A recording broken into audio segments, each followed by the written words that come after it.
Hello, my name is Corey Rosem. I am the host of the new podcast, The Story, here on LBC Radio. Today with me I have Noah Althoff. Noah Althoff is a pop mixer and co-producer born and raised in Harrisburg, PA. Now based in Lancaster, he works remotely with artists from around the world to help them tell their stories through music and create records to capture their own unique artistic identity.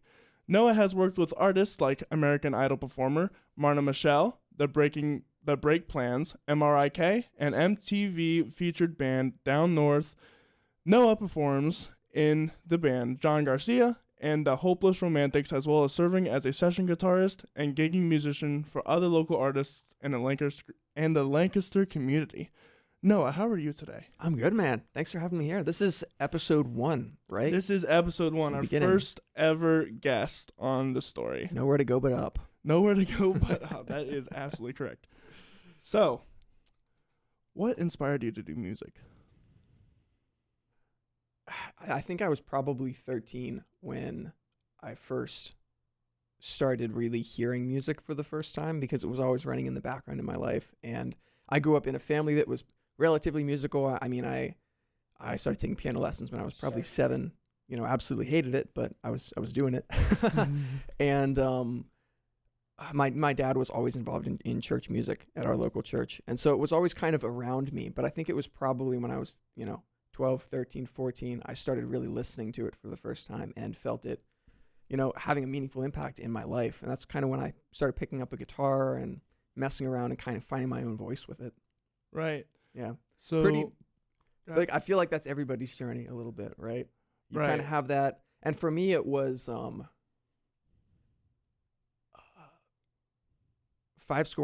years ago. That's what it was called. It was a Reliant K album that just sold me on music. And then from there, it was just couldn't put it down. That's cool. So you picked up a guitar, had guitar lessons, right? Self-taught, but yeah. Self-taught, yeah. okay. YouTube. Yes, YouTube are the best lessons. So when did you decide that music is what you wanted to do for a career? Well, I think I kind of had this experience that a lot of creatives have when you latch onto a medium, you latch onto an art form or a certain kind of work, and it just viscerally speaks to you so much that you can't imagine not doing it every day, and you fill up every second of your life doing it, even when there's no time to do it.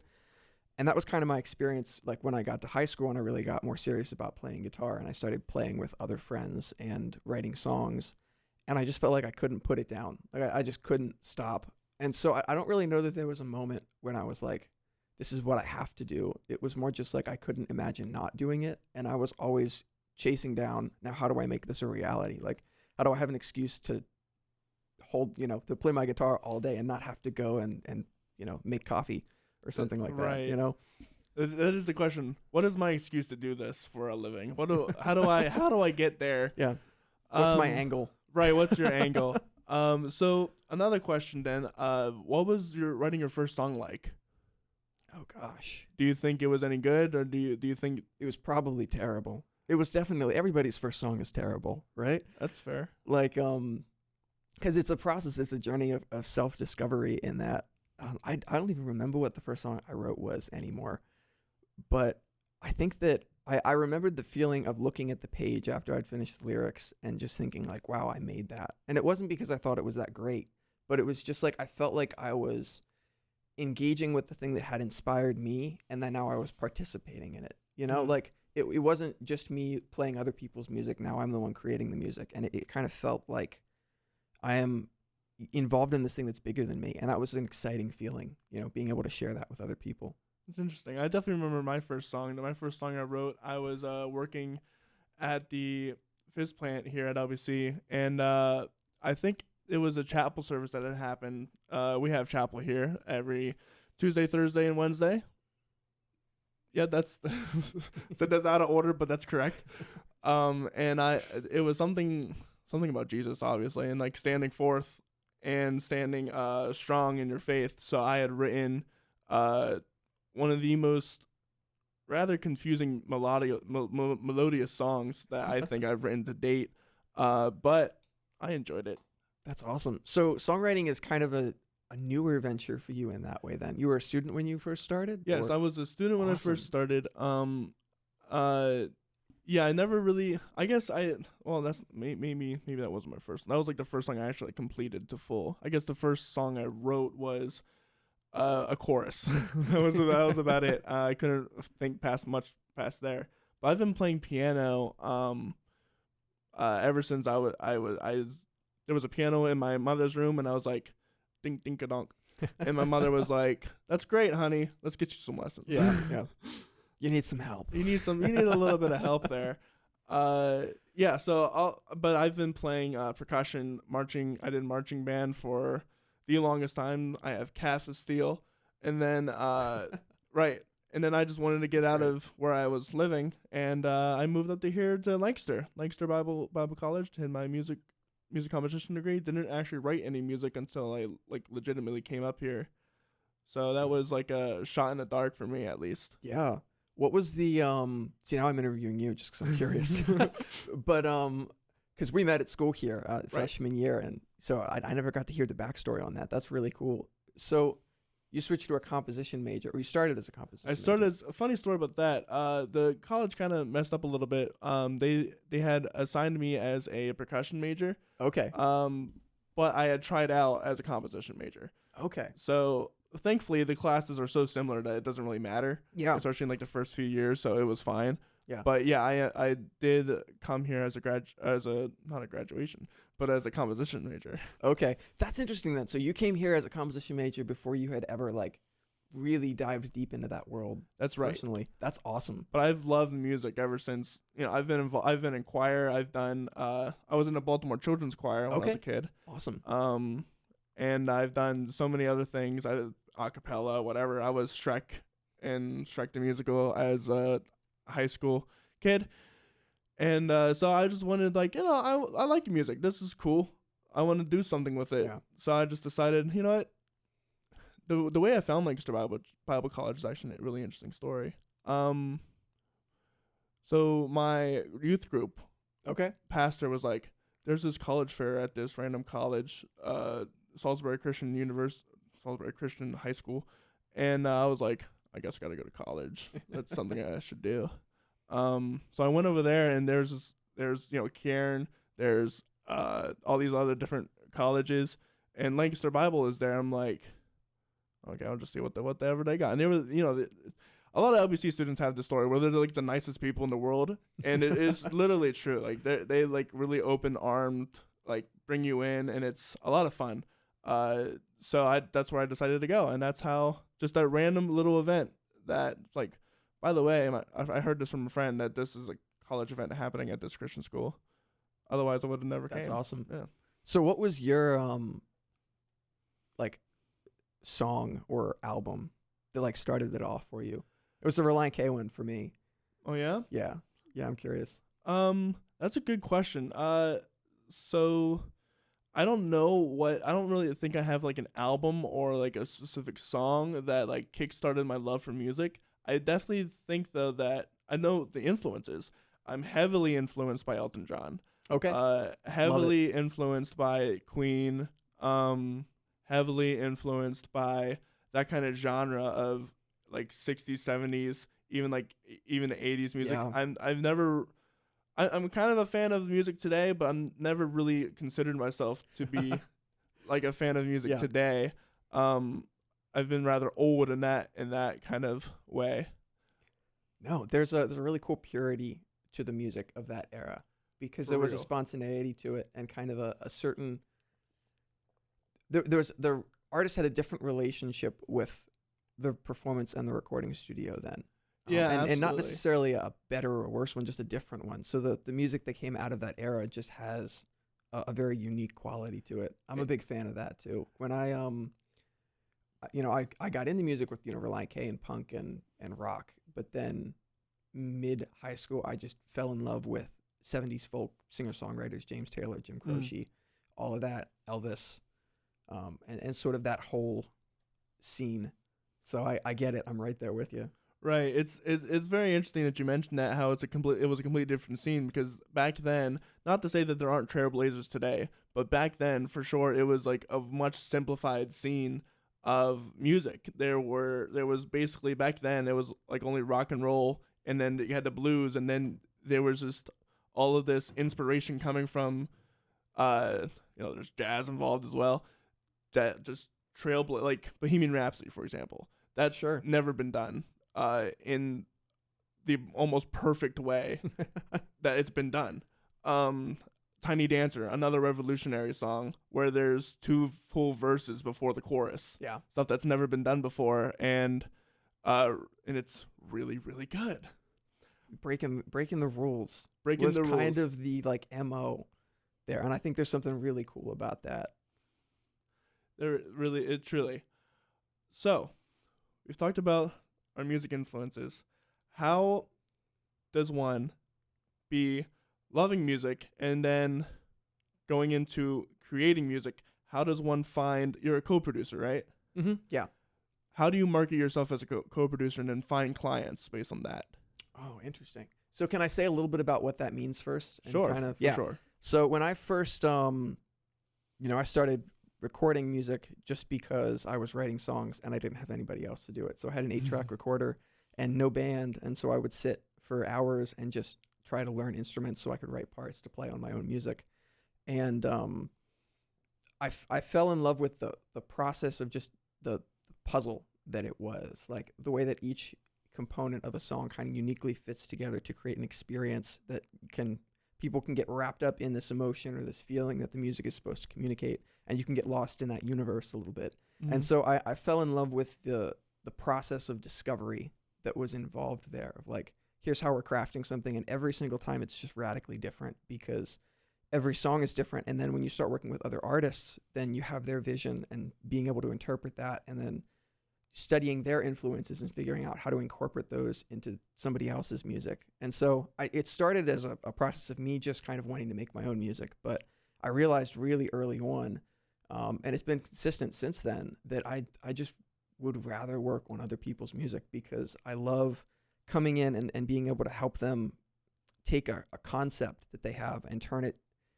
flesh out the vision of it, what it actually means for that thing that's in their head to come out of their headphones. And then to communicate that in a way that it meets other people in that vulnerable place that it was, written in. And so I've really come to love that process of discovery, working with other artists. And for a while, my main focus with that was full-on production, and I still do a lot of that. But I've sort of rebranded, I guess you could say, myself primarily as a mixer and a co-producer, because I love being able to do that process with artists that understand just a little bit about the process. Mm-hmm. And some of that's too just because of the nature of the work that I do, because I primarily do remote online work. And so, I'm producing, mixing for artists over Zoom calls, and they're in Greece or in India or California or wherever. And so there's sort of like a necessary amount of knowledge that they need to have about the process, Right. sort of the fundamentals of home studio recording, because some of them will go to studios to do their part, but a lot of them have setups in their bedroom, and we're just making music together that way. And so the emphasis of the co-production is sort of, how can I come alongside you and your own process that you've already been sculpting and developing for yourself, and instead of kind of commandeering that, instead of taking over that and saying, well, here's how we're going to do it now because I'm producing, it's more like, how can I just be a very specific puzzle piece in a process that you're already creating to help you realize your vision for this music, to communicate all it's meant to say, but in a way that doesn't invade your creative flow, but just kind of comes alongside it in whatever unique way that you personally need me to. And so the emphasis with co-production there is that, where it's sort of just, how can I help you make the art that's going to mean the most to you and mean the most to the people around you. That's deep. I like deep existential questions. That's like my entire the structure of what I do is just based around deep, long conversations with people, because it's art. It's their baby. Right. This is like, you're dealing with people's like deepest emotions and fears and vulnerabilities, and they're putting them out into the world for anybody to hear and to, maybe judge them for better or for worse, right? Mm-hmm. And so there's this incredible pressure that artists feel, and we don't always realize that as casual listeners. That's something I've come to really appreciate, starting with my own songwriting, but mostly just working with other artists and the conversations I have with them day in and day out. There's a real interesting push and pull there of I'm doing this thing and I feel like I can't help but do it. Like I need to do this because it's what's meaningful to me. You know, I can't put it down, but it's also terrifying because I'm making a statement here. I'm saying something about who I am and I'm presenting that to the world. And I'm losing my train of thought here a little bit, but I love the existential questions of that. Like, how do I come alongside that? How do I make you feel comfortable? Yeah. How do I make you feel like you're able to do that kind of work of vulnerable creation with somebody else, let alone somebody else that's on the other side of the world and we're talking over a screen, Right. You know? So having those really deep conversations to me is the bridge point of like, how do we come into this absolutely locked into the same vision, the same passion for this? And that even bleeds into the people that I work with. Cause I'm really specific about, I want to work with people I can help the most. And the people I can help the most are the people that connect, you know, like there has to be a vibe between me and the person I'm working with. Cause otherwise I'm going to be ineffective at, you know, helping you sculpt this thing. So there are people that come out to you and you have to say no, or yeah.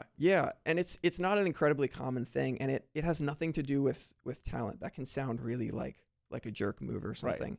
Right. It has nothing to do with that. It's more like I want to work with people that I can really help, you know, and there's kind of a certain just personality connection that you have to have with an artist to be able to really help with them, because otherwise the way I see it is you're just holding them back too. So I would never want to say yes to a project that I didn't feel like I could deliver on helping them realize their own vision, because I'd just be holding them back from finding the person that could help them do that better. And so I do a lot of like team-based working. I love sort of what I call the Nashville style approach, which is we get experts involved in every step of the process. You look at a record that comes out of CCM or country music in Nashville, and there's like 60 names on it. And that's because they bring in the right guy for that project, for that song, for every single step of the process: mixing, mastering, songwriting, production, drums, guitar, whatever. It's all about bringing in the super team to help make you look like a hero as an artist. And they really know how to network. Yeah. And how important is that to your career? Especially working, well, I was going to say especially working remote, but it's really irrelevant how you do it. It's essential because, you know, in a creative field, it's entirely based on relationships. Right. So everything is structured around it. And there's sort of a way that's abused. I think and I'm even a little bit sometimes hesitant to use the word networking because it's very impersonal and cold. It's sort of like, I guess the phrase is like who you know is your net worth. Your network is your net worth or something like that. Right. It's like it's almost transactional in a sense. Yeah. It's like I have this list of people and I know I can call them up. It's not authentic at all. Yeah. There's a real danger in that if it's done the wrong way. And I think danger just in it being ineffective too. You can spend a lot of time messaging strangers and thinking you're networking, but if you're not meaningfully connecting to people, you know, I'm not sure that you're going about it the right way. And that's something I'm still learning. I'm preaching to the choir here, but I think that's an ongoing process as creatives. And it's tough too because we're all introverts, right? Right. So. Yeah. Right. I'm a heavy introvert. Doing this has been wild right now. But networking is a hard one for sure because you want to be authentic with somebody. However, for me, it's always the question of who is this person? Like, are they being authentic towards me back? Mm-hmm. Yeah. Because the real problem or the real reality of the situation is that there are people who are sharks, sure, and leeches, and especially within the musical industry and how greedy it can be sometimes. Sure.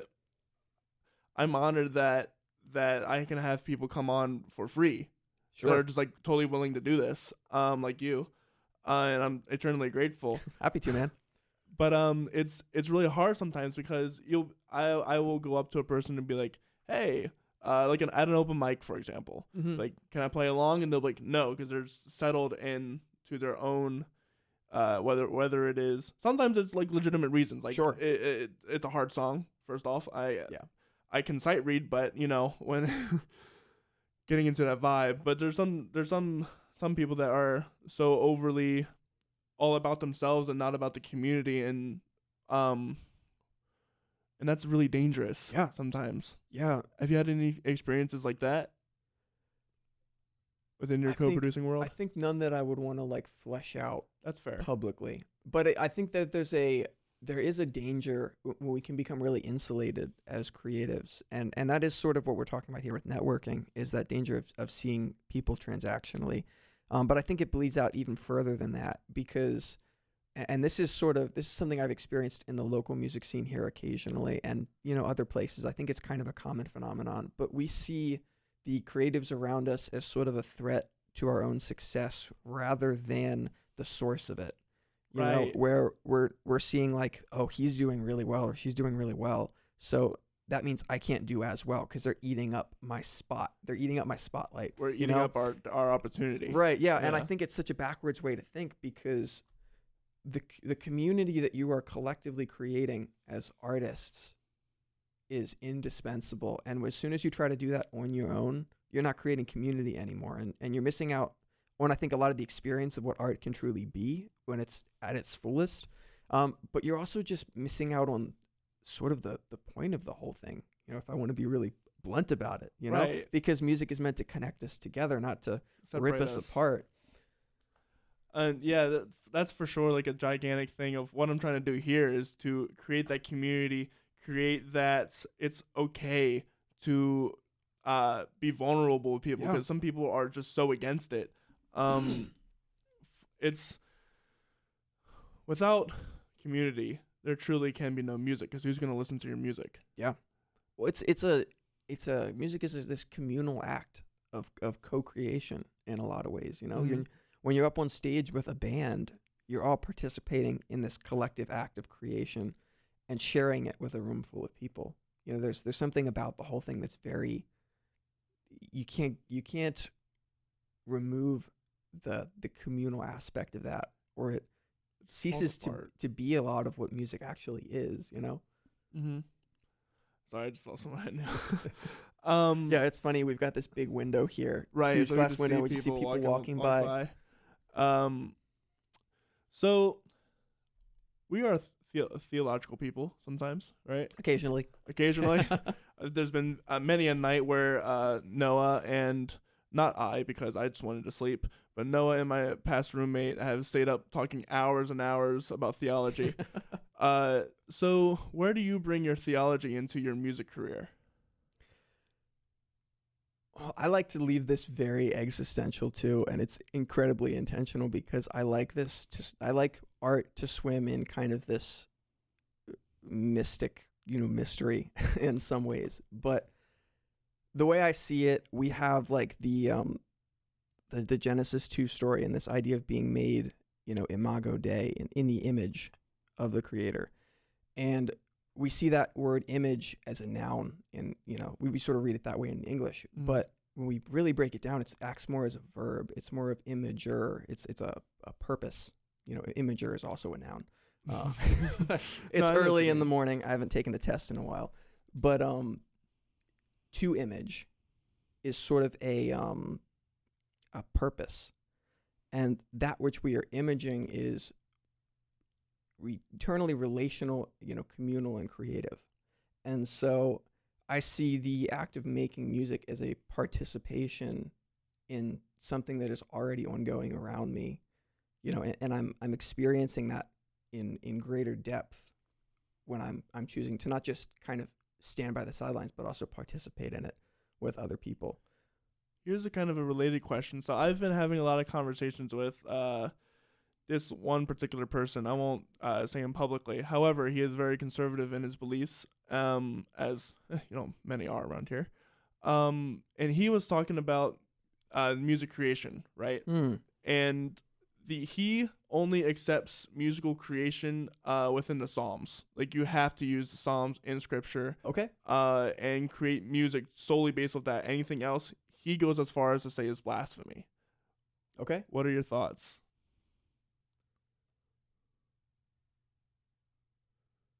It's a loaded question for sure. That's definitely a loaded question. And I'm not saying either way is right. Sure. I think that to put an end date on the act of co-creation is to miss out on something fundamental about who we are as human beings and what we can be. That's how I would answer that question. That's fair. Because all of my because then the question pops up of Amazing Grace, Okay. like that song. Have you ever heard the story behind that song? Sure. You know it. Yeah. So for those of you who don't, the writer of that song was a slave trader, and he goes through this incredible journey of finding God and realizing that he is just a wretched sinner, as the song states, and he creates this wonderful song that has changed so many lives. I can think of so many artists that have made the rebound based off this, like Aretha Franklin made her rebound with her gospel album. I'm forgetting. I think it's called Amazing Grace, but there's so much power in different theological songs, and I feel like we're missing out if we just constrain it to the Psalms. I would agree with that. We stop telling the story in new and creative ways. Right. Besides, Psalms are hard to understand as they are. Getting them into a traditional song, as in like a pop song, near impossible. The way that because it's Hebrew poetry, that doesn't translate to English pop. Right. But I would say though, I think that there's something beautiful about always returning to something that's within our tradition and our heritage and pulling from that. And I think that's sort of what you're referring to with the Amazing Grace song. But even then, you know, that song is constantly being reimagined and reinterpreted. And so this isn't a final act of creation. We're still participating in reinventing and recreating that.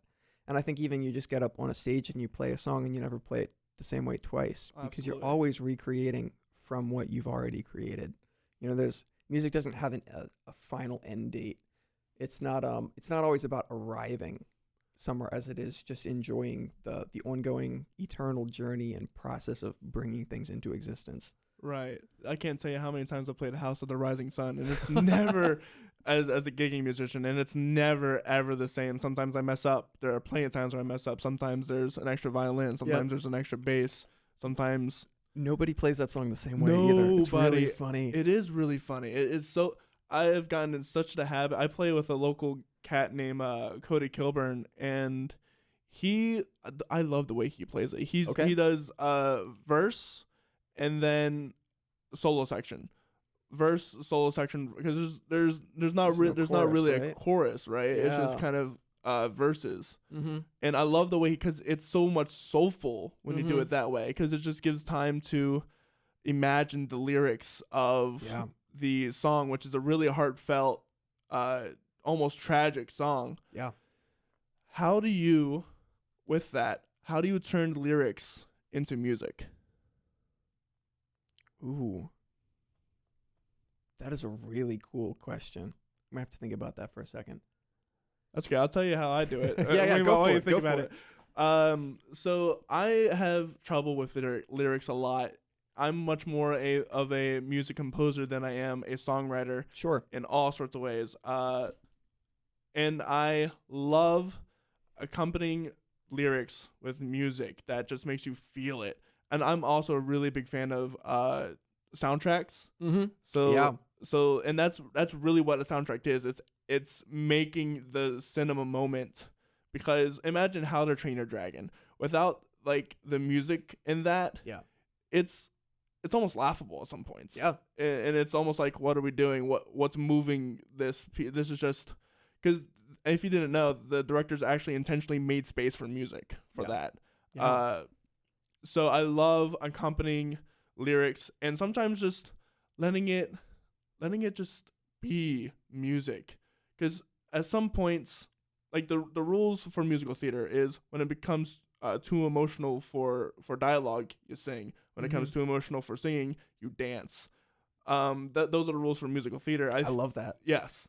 And so the rules for like song composition, I feel like, are if when it's emotion, you sing it. When it's too much emotion to sing, you just rip out on the music. Yeah. And that's what really just pulls you in and makes you feel things that you would have never felt otherwise. And that's a Jimi Hendrix guitar solo. It's a Jimi Hendrix guitar solo. That's the Bohemian Rhapsody guitar. That's every single guitar solo that's ever been written. Well, I think that's a really interesting way to frame it too. And the more I'm thinking about that question, when I'm working with an artist, and sometimes I don't do too much on the songwriting end of things, but occasionally I'll pick up a project that involves the songwriting. And sometimes they'll bring me lyrics, and they won't have any melody yet. It'll just be lyrics. Mm-hmm. And part of interpreting that, I think there's layers to interpreting that process. But the one thing I really like to focus on is digging deep into, and again, existential, because that's just how I like going about this. Like digging deep into what those lyrics mean to you as a person, why you wrote them, the kind of significance they have to you day to day. What were you feeling when you wrote them? What are you feeling now when you read them back? You know, getting really deep into the experience that's being created with that art, and then figuring out how do we replicate that with the packaging, you know, with the music that we're using as the facilitator to communicate this thing that you've written. And so, you know, that can break down even further into genre, or like what kind of instrument, like what kind of instrument would be best to communicate this emotion? Because sometimes it's like we just need a piano. Or I've heard songs that, and this is going to sound ridiculous, but I've heard songs that just wouldn't sound better on any instrument than a banjo.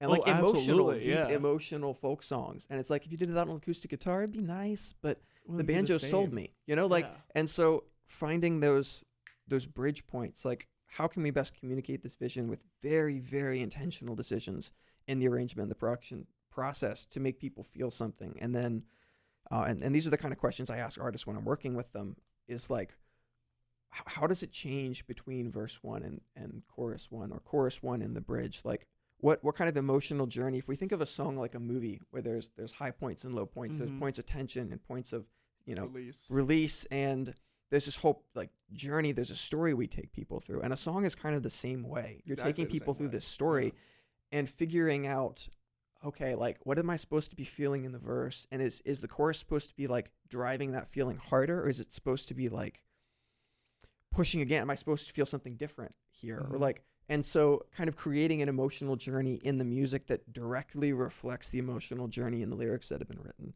And that looks totally different song to song. But I think a lot of times we're afraid as creatives to ask those really scary questions to ourselves and dig deep. But that's where the best art comes out of, when it's that most vulnerable part of us. And so drawing that out when you're in a rut, I think can be really, really helpful in that process. And a lot of that can help with like writer's block too. Yeah. Because then you get to the nitty gritty of like, what is a song? Because that can make or break a song. Yeah. It's instrumental, pardon the pun, but that's like the only word that comes to my mind. That comes to writing a song is getting the feeling right. Like even the effects you have on the voice. Are you going to add reverb, or is it just going to be deadpan? Are you going to add a little bit of auto-tune, like a little distortion to the voice? Are you going to have what kind of electric guitar? There's 1,000,005 different guitars you can have. Absolutely. And that's not an exaggeration. There's a million different sounds, like sound design you can put in too. I've been listening to Carrie Underwood. Carrie Underwood, I just think is awesome. Oh yeah, but I'm a huge fan. Right, I was listening to some of her older songs because they were also really influential to me. I used to be a gigantic country fan. That's awesome. Me too. Yeah, not so much anymore. However, but that point aside, I was listening to. Oh, what was it called? It wasn't Undo It. It was our last name. I don't know my last name. Oh yeah. And that's a good tune. Yeah. There's so much more sound design rather than like actual instruments. And I know for a fact that Carrie Underwood likes to play with actual instruments because that's part of the country thing. Sure, yeah. So I was listening to it and I was like, without this sound design, because there's no way you could get this possible like the bass sound and the whooshing sounds that you could get without all these different instruments. There's no way you could get that without possible sound design, but it makes it so much more visceral. Yeah. And you can feel the confusion that she has because she doesn't know her own last name because she's been out partying. How do you balance? Because there's always too much that you can put in. How do you? Because some parts in music, I'll just add whatever I feel like will fit. And there's a certain attachment you have when you write something. Mm-hmm. How do you know when to let something go and try again? Ooh. I think that as artists, we're often dragged kicking and screaming into that decision. That is absolutely 100% true. Every single time when I have my composition lessons at school, my teacher, Bruce Gerlach, would be like, you got to get rid of something here. Yeah. You got to make something new. You got to unify the piece. Which is... Oh, I'm sorry. No, go ahead. Which is tricky, and there's layers of that for me, because as a producer, you know, when I'm primarily working with other people's music, my job is to interpret their vision. And sometimes I get going on a project and I start writing all these parts that I absolutely fall in love with. And that's the weird thing about production, is that it's not my song. It'll never be my song, but it starts to feel like my baby at a certain point, because I'm pouring all this work into it. And at a certain point, you know, I can add all these layers and be just in love with what I did. But then sometimes the artist will come back and say, that's, you know, we lost vision here for a moment. Like, that's not what I was going for. We need to try this. And, you know, for me, it's my job to say, okay, and then chase after that thing. And it can be heartbreaking sometimes, you know, because like now I have this attachment. And the same way as an artist, you know, I work with people that I call it demoitis, where you get so attached to the sound of, you know, maybe it's just a voice note that you left in your phone, or maybe it's something that you wrote that is actually in tension with your vision for the song. Like, you have conflicting visions in your mind, and like where you want the song to go and what you want it to do and to be is in conflict with where it's at now. But there's something about there's something possessive about where it's at now, because it has so much significance to you, so much meaning. You've been sitting with it in that place for long enough that it's hard to let go of that. And I think that that's like an eternal struggle for creatives. How do we balance our own like never ending conflicting internal emotions, you know?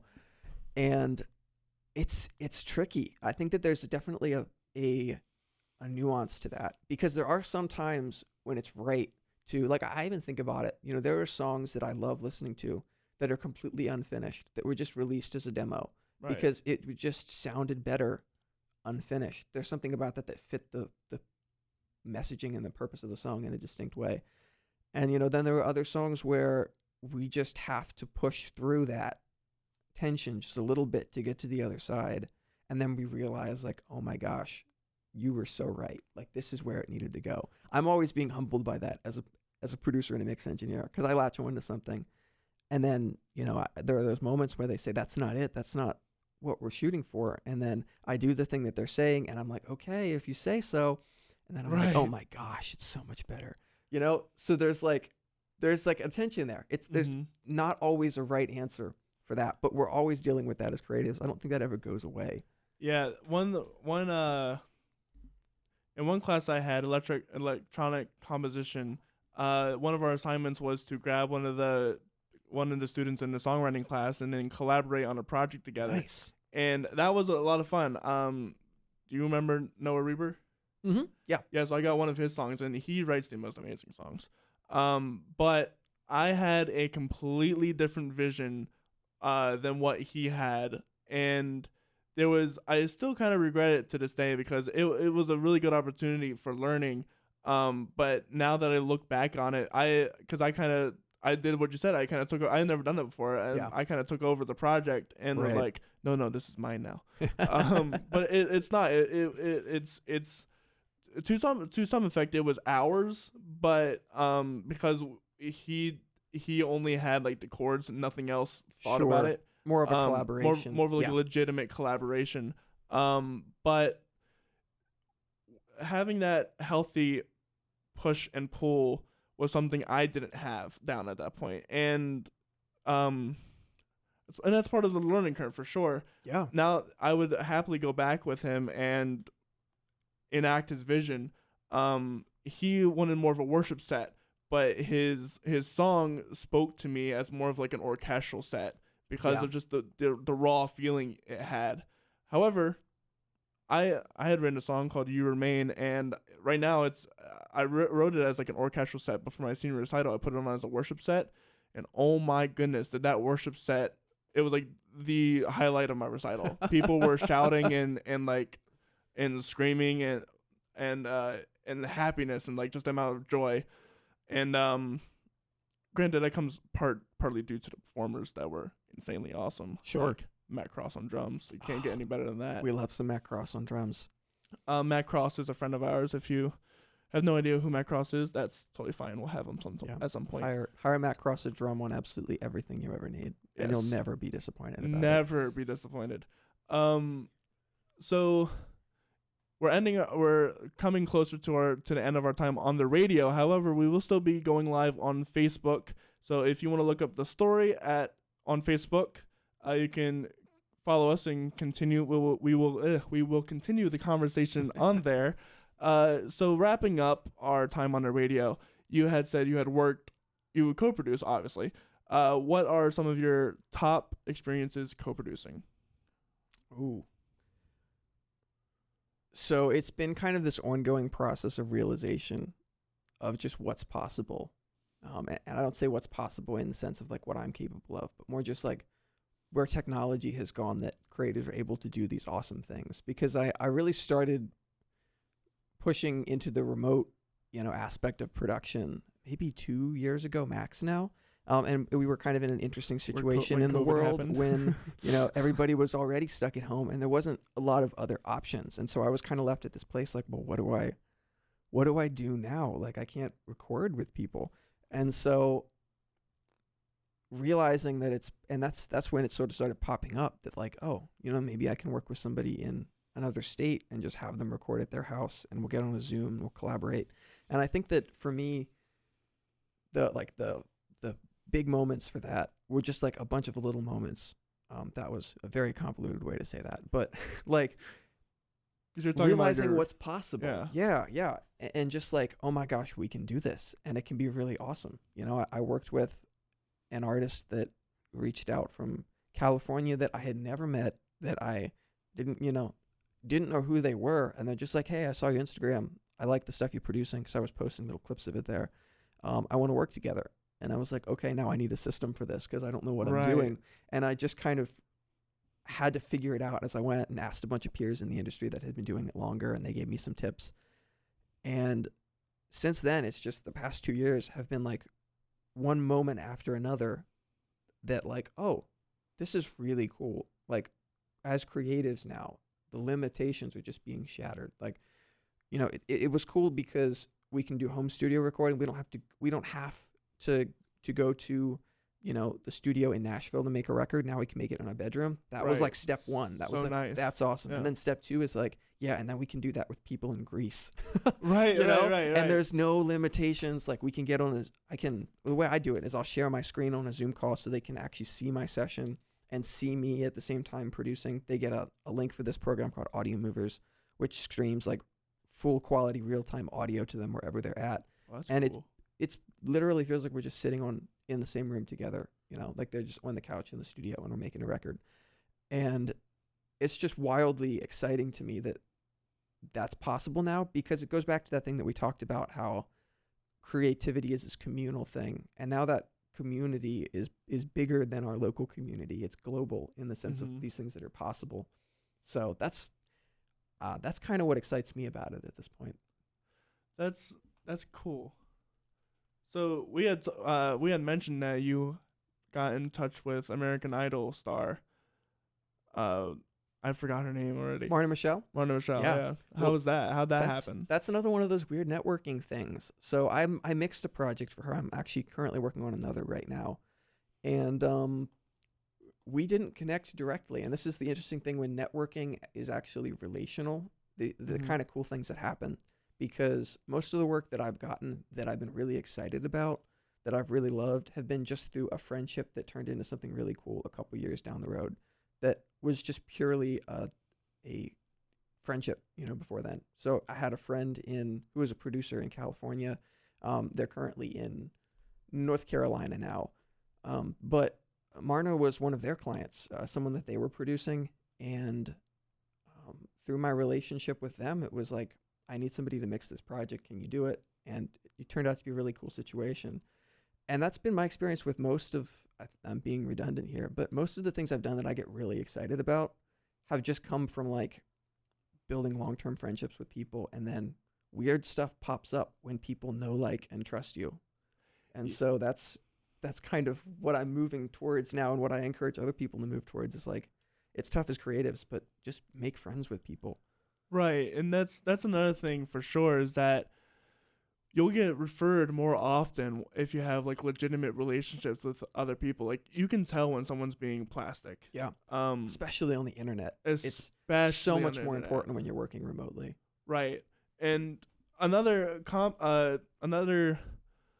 what's a word for that? Another angle, I guess, on that is that you should, because there's this whole different, now that we're like on an online society, you have to make that distinction between like texting and then like calling. Yeah. Because there's so much more connectivity when you are actually talking to someone like over the phone or something versus text. There's so much stuff that can get lost through text, like meaning, sarcasm for one. Sure. And it can become a disaster really quickly.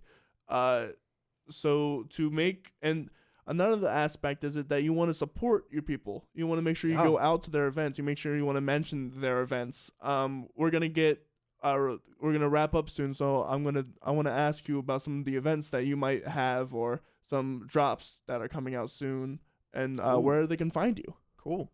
Yeah, so if you're interested in hearing a little bit more of my work and more about what I do, you have questions about it, always happy to have more conversations about this stuff. I love it.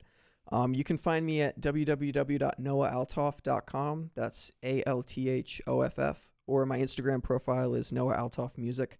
And you can just send me a DM there too. And let's be friends, right? If you're a musician in the area, let's connect, because that's what it's all about. That's what it's all about. That's what this podcast is all about, is getting people connected and creating something bigger, creating a bigger local economy. Because let's be real, every artist needs money. Sure. To do art, so it's kind of funny, but it's also really, really true.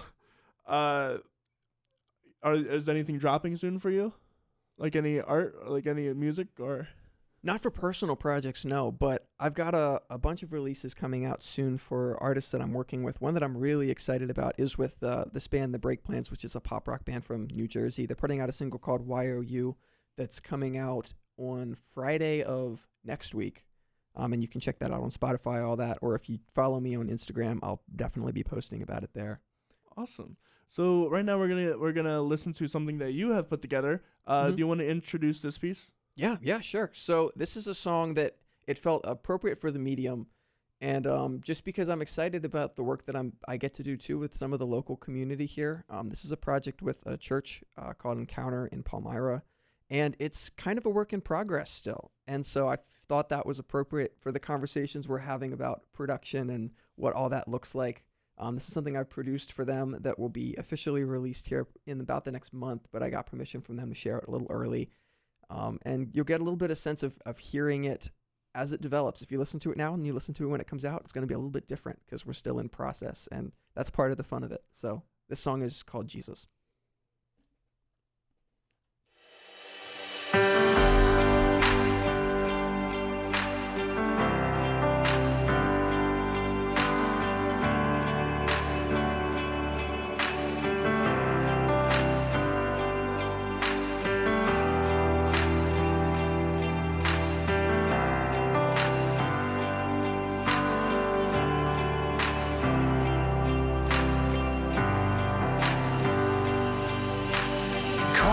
By name, Jesus, wipe the tears of my shame. Jesus, before you heal, do the same. Jesus, that's my Jesus.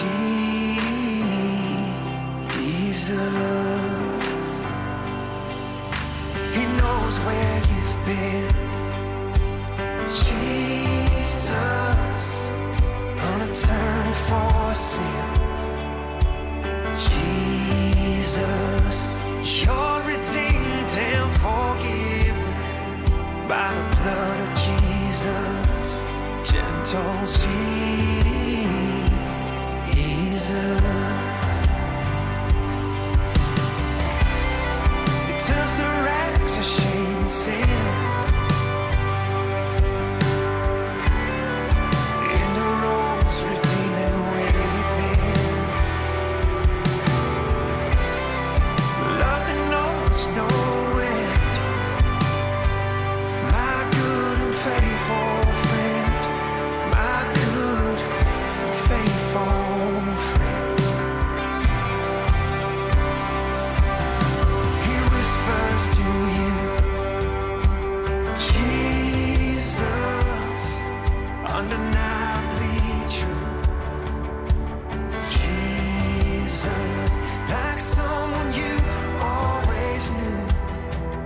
his name, shout his name.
Song for you here that I've worked on that I'm going to share. This is a track by an artist named One Way Will from... Hold on. Go ahead again. There we go. We go now? All right. Yep. I was like, I don't hear myself. That's not a good sign. I'm going to share one more track that I've worked on recently I'm super excited about. This is an artist from San Diego area, California, that I did remote work with about a year and a half ago, kind of at the beginning of COVID. It's called Stand By You, and it's by One Way Will. Oh, I will help you think this through. Yes, I know it seems crazy too, but you know what is best for you, so I will stay instead. Stuck in motion, please tell me what to do. Looking for something to look forward to. Matches to your candle, but you won't let it glow. And you have got everything you need to do what you need to, but still can't seem to go.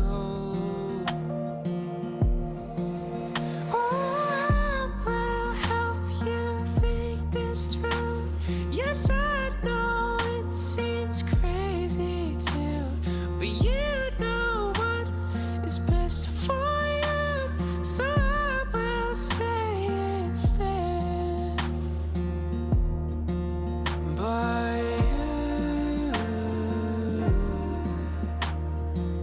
you, by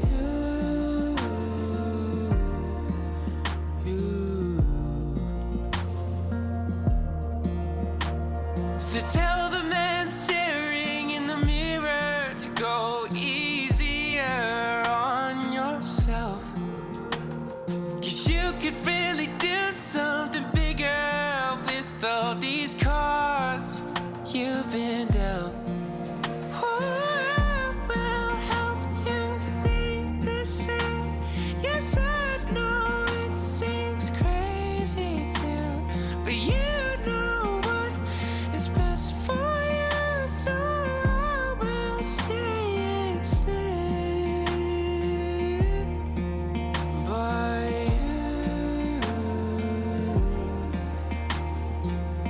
you, by you. Just want you to be happy, to be happy. Just want you to be happy. Just want you to be happy. Be happy. To be happy. Just want you to be happy. To be happy.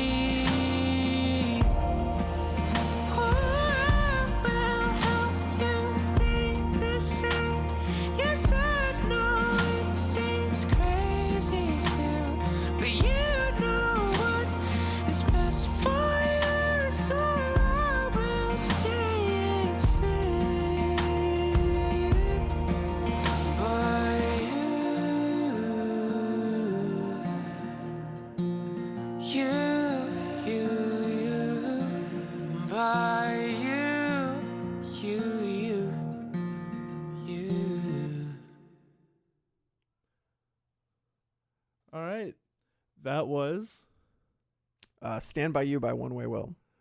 Awesome. Well, Noah, it has, we're going to continue, but our time for the radio is up. Where can they find you? NoahAlthoff.com or Noah Althoff Music is my Instagram too. All right. Well, thank you everybody for listening on the radio. It is time to turn back the music.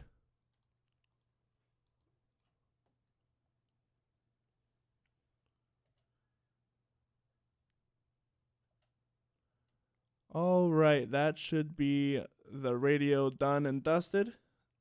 Now it's time for us to go on our own little riff. Let's do it. All right, so before we had, or during while we were just talking while the radio was playing, we had been talking about the balance between healthy creative habits. Yeah, healthy creative habits. That's right. Because currently the way my studio is set up at home is in my bedroom, and I live in like a 10-foot by 8-foot spot right now, and I'm not complaining. That's I chose that. I wasn't forced into that at all. People are gonna be like, how can you live in a space like that? It's just what I can do. It was just, once I don't need to live a luxurious life. It's just I needed to live. Yeah. You gotta sleep. You gotta eat. Gotta sleep, gotta eat, and I was willing to do that within a 10-foot by 8-foot space, and it was kind of nice. I have a loft bed, so I had like a space underneath where I have, so it wasn't too bad. So it was literally just like living in college. Yeah. Because I always had the top bunk. However, if you didn't know this, having your workspace and your bedroom in the same place is actually really, really, really bad for your mental health, because you need different spaces for your different activities. If you sleep in the same place as you work, your mind won't be set for sleep. It'll be in the workspace, and vice versa. It could be set for sleep and not the workspace. For example, when I get up, I don't want to get out of bed. Yeah. Who does, honestly? Who does? And serial killers? I don't know. Crazy people, I know that. Or farmers are probably, but they're not crazy. They're actually really nice. However, point being is that once I get out of my bed and I literally just climb down onto my chair and then sit right in it, and that's my workspace. Yeah. That's not at all, because my mind is still brain foggy. I don't even drink coffee because I don't like the taste. So it's like really, really rough for me to like get in a flow. And then once I get in a flow, it's super easy just to also be like, this is my room. This is where I like watch TV. And then I'm on my computer, so I have like YouTube is what I watch. Yeah. So I have all that there. It's just so easy to click. You know what? It's time to watch a YouTube video. Yep. And then you just get stuck on that for like the rest. And then it's so hard to do that. And then not only that, but then you get into all the questions of distractions, windows. Am I comfortable in my working space? Is it economical, or is it like functional? What's practical versus not practical, and all that other stuff. What was it like for you when you first started to create music? Would you consider, was that a thought in your mind, the healthy creating style? Or I mean, I was working out of a bedroom for a really, really long time, and so there wasn't really an option for an alternative. That's fair. Except I was a whole lot more productive when I was at audio school mixing there than when I was mixing in my bedroom at home that night, because the mental health thing is so important, especially if you have attention issues like me. I've got pretty major ADHD, if you can't tell just listening to the way that I talk. But so it's a tricky thing, and it's not a luxury that everybody has. And a lot of the people I work with, that's definitely not their situation. They're working out of their bedroom, so it's a tricky thing because it's not always something we can avoid, but I think that there are healthy ways to work around it. And even for myself, like I work out of my apartment. I do everything remote. I do have a separate room in the apartment, which is my office space, and I do my work there. But even then it's tricky, right? Because it's a small space, and it's like, my couch is right there. I've got my fridge and my bed, and like I can find all kinds of ways to work in ways that will just distract me. I'll get less done. And setting really clear boundaries has been something that's really helpful to me. Like I cannot work on my bed. Like it's just not, I have to set some of those things as like, that's not an option. Or shutting down, like, you can get like I have this app that will block Facebook on my Google Chrome. So like if I go to Facebook, it will I can't see my newsfeed. Like you can't scroll, you can't see anybody's posts. It just drops this little inspirational quote there instead. So you get to like read a little bit of Mark Twain when you go to Facebook, and that just ruins the whole moment, and then you don't want to keep going, so then you stop. What's that app called? Oh gosh. It's for Google Chrome. It's like an extension. Right, I have to look it up. Maybe we can leave it in the show notes or something. Yeah, for sure. But something block, I'm guessing. I don't know. But But that like would make sense. Yeah. But finding Social media block. Something. yeah, but finding little things like that, or just turning my ringer off on my phone and putting it face down in the other room. Things like that. In the other where room. like I especially. can be very intentional about, or in the other side of the room if you're in this, if you have one space, Right. But like really intentional things like that to say I'm making a conscious decision to not let these things distract me, and I'm no good at it. I'm preaching to the choir right now, but those are some of the things like that I've learned that are helpful, as well as just like working out of your environment. I'm more creative when I go and I sit in a Starbucks for a couple hours a day. Really? Yeah, I that's would be become like a so regular habit distracted. for me. I I- think I have ADHD too, Yeah. so so bad that I'm also like medicated for it. So for me, a big problem for me is like procrastination and listening to the thing I wrote 50 million times before I continue, which is a really unhealthy thing for a song. right. Because one of the tips that I had recently learned was just that you gotta keep writing. Mm-hmm. Don't listen to Yeah. fix later. Yep. And that's something that's been so hard for me because because if you don't know me or my music, I'm really good at writing hooks, like really catchy stuff. And that's not like me tooting my own horn. That's what my own college professor and others have said about me. And I like listening to good music. And if I write something that sounds really, really, really, really good to me, I'm just gonna keep it on loop for an hour and then tweak the tiniest little bits, or even just listen to it because it makes me happy. Sure. So setting those boundaries of saying, hey, I can't listen to, I have to keep writing. I have to keep singing out this part. Hey, you have to put your phone away. You have to put your laptop away. Hey, you can, if you're on this laptop or this desktop or whatever, even the bookmarks on the top of your bar, like I have my student stuff. Because I still audit classes here. I have my YouTube. I have my my other work outside of music related stuff, and it's just right there. It's tempting me. It's a temptation, and so making sure. And thank God for Chrome.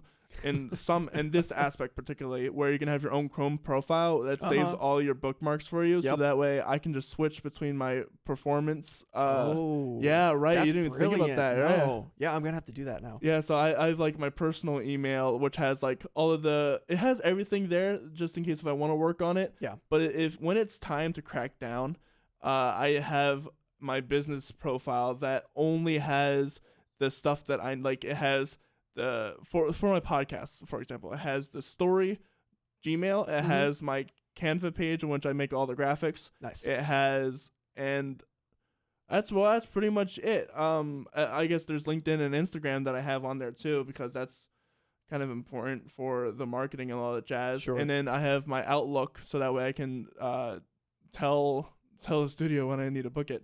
But that's literally it. Nothing else. Not Amazon, not YouTube, not Facebook. Yeah.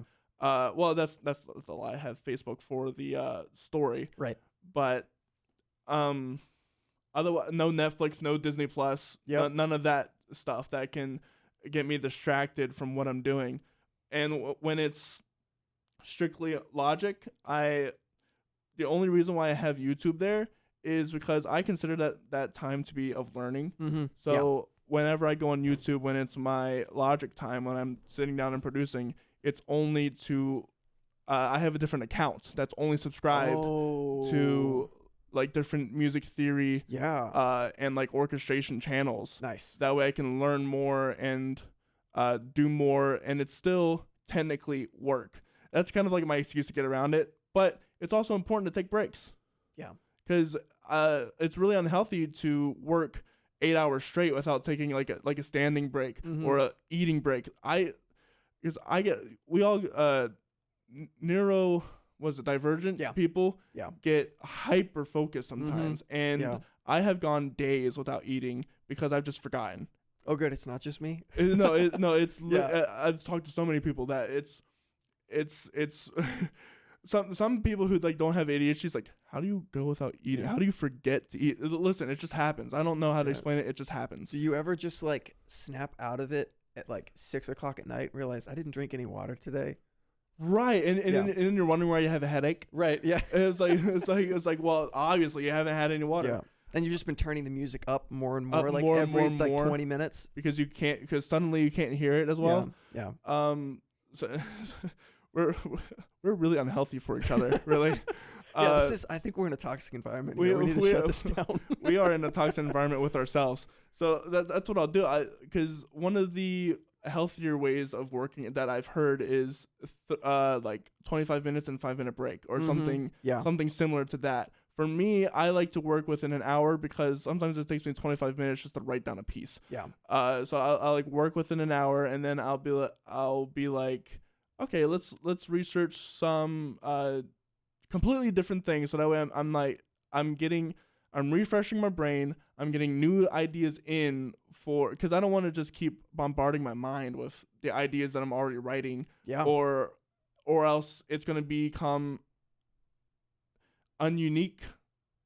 Sure. You know what I mean? It's gonna be the same thing over and over again, and nothing's gonna develop. Yeah. Because development is important in music. So I'll look up, like, I've been really getting into marches, like big band marches. Oh, okay. Because Like that's Sousa? like that kind of Sousa, stuff? Yeah. Duke Ellington. Mm-hmm. The other big band names are escaping me. But those The Music Man? the Music Man is great. Musical theater pieces like Stephen Schwartz or yeah. I love Aida by Elton John. I'm a big Elton John fan. So I'll like listen to, they have some big band arrangements, and I'll listen to that, and I'll listen to how they're formed. I'll watch some YouTube. I wish I had their names to drop, but I'll watch how they create their own marches and just different chord progressions, because there's 1,000,005 different chord progressions you can make, but there are some that are related to each style. Sure. And there's always room for improv. You can one time my friend who Rudy Turnstone is his name, he has a band that he invited me to be a part of, and one of his songs has this really, really Cuban like Africana cadence to it. Okay. Like, think of Havana by what's her name? I know who you mean. I can't remember the song either, Havana. It has that like same kind of chord progression. However, he wrote it as like a heavy rock song, and I was like, "Yo, this would be really insane. Imagine if we went from the end chorus, and we slowed it down and then turned it into this funky Africana and style, like slowed it down and then just really jammed out on that. People will go crazy, people will dance, and it would just liven up the room, because that's something one of my friends does really well. He changes styles during song, and everyone goes electric when it happens. Yeah, because you don't see it coming. Because you don't see it coming. Camilla Cabello, by the way. Camilla Cabello, I had to look it up. It was bugging me. Yeah, no, doing that kind of thing where you can completely break the expectation for a song is so important. And we talked about that before with some of the music that influenced us, in the 60s and the 70s, and that rock music, where it was always like, I didn't see that coming. It was like, how do we break the rules and keep people interested, How do we break the rules, keep people interested, and inspire others to do the same? Yeah. Because there's such a stickler within music. This guy, Rudy Turnstone, was talking about that on Facebook, how the Central PA Musician Awards, or whatever that the organization is, how they were just giving awards to people who have, not to say that it's uninteresting, but there was nothing that was breaking out, nothing that was breaking out of the 1-4-6-5 chord progression that's so common with every single song. Sure. And there was no diversification of genres that are really, really good and really, really cool, and I'm not saying that anyone should receive less recognition. Oh, absolutely. However, I would rather see more recognition across the board rather than just it has to fit country. It can't be country rap, it can't be country experimental, it can't be anything else. It just has to be pure bread and butter, country, folk, rock, whatever. Yeah. Which is we have to have those neat little categories, which isn't always what music is meant to be. No, it's not. But which is I think maybe how those award shows behave is they're category awards, so they're focused on whatever represents whatever that award organization considers the defining factors of that biased category. Yeah. Although shout out to my buddy's band Lyndhurst that just won a CMPA. That's what I was talking about. Back. CMPA. CMPA, yeah. My buddy's band Lyndhurst won an award there, and they are probably one of the best bands in the Lancaster, Lebanon area I have ever heard. If you like rock hook music, me up with them. Yeah, dude, I'm gonna send you some links. They're awesome. I just ran sound for them a couple weeks ago, and they blew my mind. But I lost my train of thought here. So that variation, which is sort of what music is meant to be. Well, you think like Old Town Road, Lil Nas X song, where it was like the country rap like thing, rap, hip hop, and it won all these awards, and people were all up in arms because it was blending genres. And it's not so much about whether you like the song or not, but I thought it was cool that it represented that thing. Like music is meant to break our boundaries and sometimes bring even people together. Like, bring people together. Yeah. Like when would you imagine a rap artist like Lil Nas X and Billy Ray Cyrus? Right. Yeah. Like completely different people. It's ridiculous. On so many levels. Yeah. But I love that that's what music is able to do, is to bring together really diverse people and to different diverse genres, and to create some kind of community there between that. Yeah, it's definitely interesting for sure. Because that can take place in so many arenas. For example, I grew up with a lot of, 70s and 80s, but a lot of that was encouraged by blues, gospel, more quote unquote African American or black music, and even that can get like kind of hairy when people come in and play different styles, and there's so many niches that aren't quote unquote allowed to play.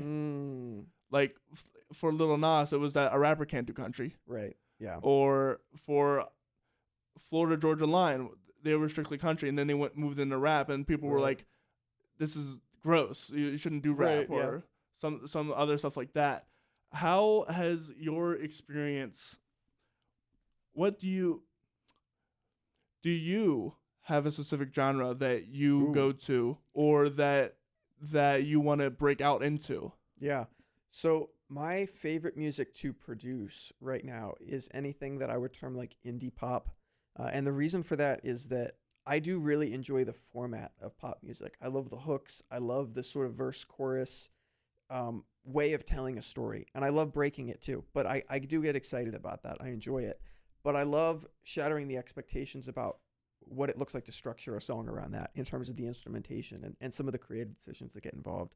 And so my thing is indie pop. I also call it like hybrid music because it's blending a lot of the electronics and the synthesized styles of pop music with elements of a rock band. You have someone like the 1975 or the band Camino, and you still got rock and roll guitars and drums on the stage. You still got that energy, but we're blending it creatively with vocal chops and synthesizers and whatever else we feel like adding. And a big part of what I do with the artists I work with is helping them figure out their own influences and the diversity of their own influences so that they can come together and create something that's distinctly them. Because Elvis is a good example of this, right? Because he's influenced by country music and soul music and brings those two worlds together, and a lot of other genres, gospel. And I think that a lot of times the greatest music comes from when we put things together that the people around us would say those don't go together, stylistically. And so a part of my process in the pre-production when I'm working with artists is asking the questions like, what records, move you? Like, what inspires you? And especially in a Spotify playlist culture, you'll get people they'll give you like a screamer metal song and then like a sappy folk singer-songwriter song. like in the same sentence, which is just the coolest thing in the world to me, that's how community works around music now. But then finding a way like, okay, so what are some of the things about those two songs that you love, and how can we incorporate those diverse influences into creating something together? And then I think that that's kind of an interesting way to bridge those gaps and start that experimental process of like, what if we did this? And Right. wouldn't it be weird if we tried this? And I get so excited when people ask questions like that. Yes, it kind of goes back to the story I told with Rudy Turnstone. Like, what if we turned Yeah. this metal song into like just a Cubana, Africana kind of style, which is something you wouldn't expect heavy metal to turn into, like flamenco. You know, what I mean? It's like it'd be so funny to me, but also really good. Like having an electric guitar playing flamenco styles. Yeah. Like, what? Wait a minute. Oh yeah. Awesome.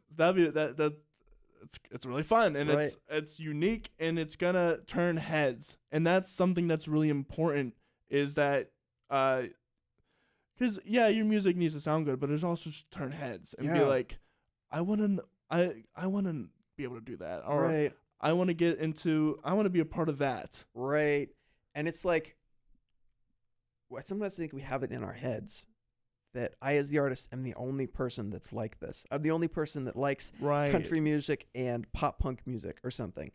And so nobody would like it if I mixed those two things together. But then that ends up being big thing. your crowd, is people like that love those two things blending together, whatever genres they are.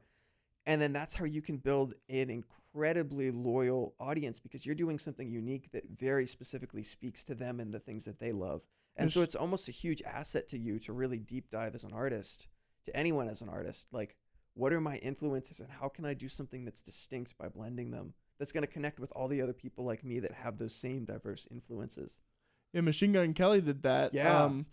Transitioning. I forgot what he was originally. He was rap. He was rap, Yeah. and then he transitioned into Like rap, like rock. but rock. Yeah. Sort of, yeah. I don't know what exactly, like, alternative rock is probably like how Spotify would categorize him. Right. But yeah. So making that, I'm not saying that one has to completely change a genre, but we do have that in my mind. Like I just write folk songs, or I just write these kind of songs. My audience wouldn't like that. You don't know that. Yeah. And you don't know the amount of people that you're going to attract by doing those other things. And guess what? They're probably going to listen to your other music because what they're invested in is you. Yeah. Not the style or whatever. They're invested in you.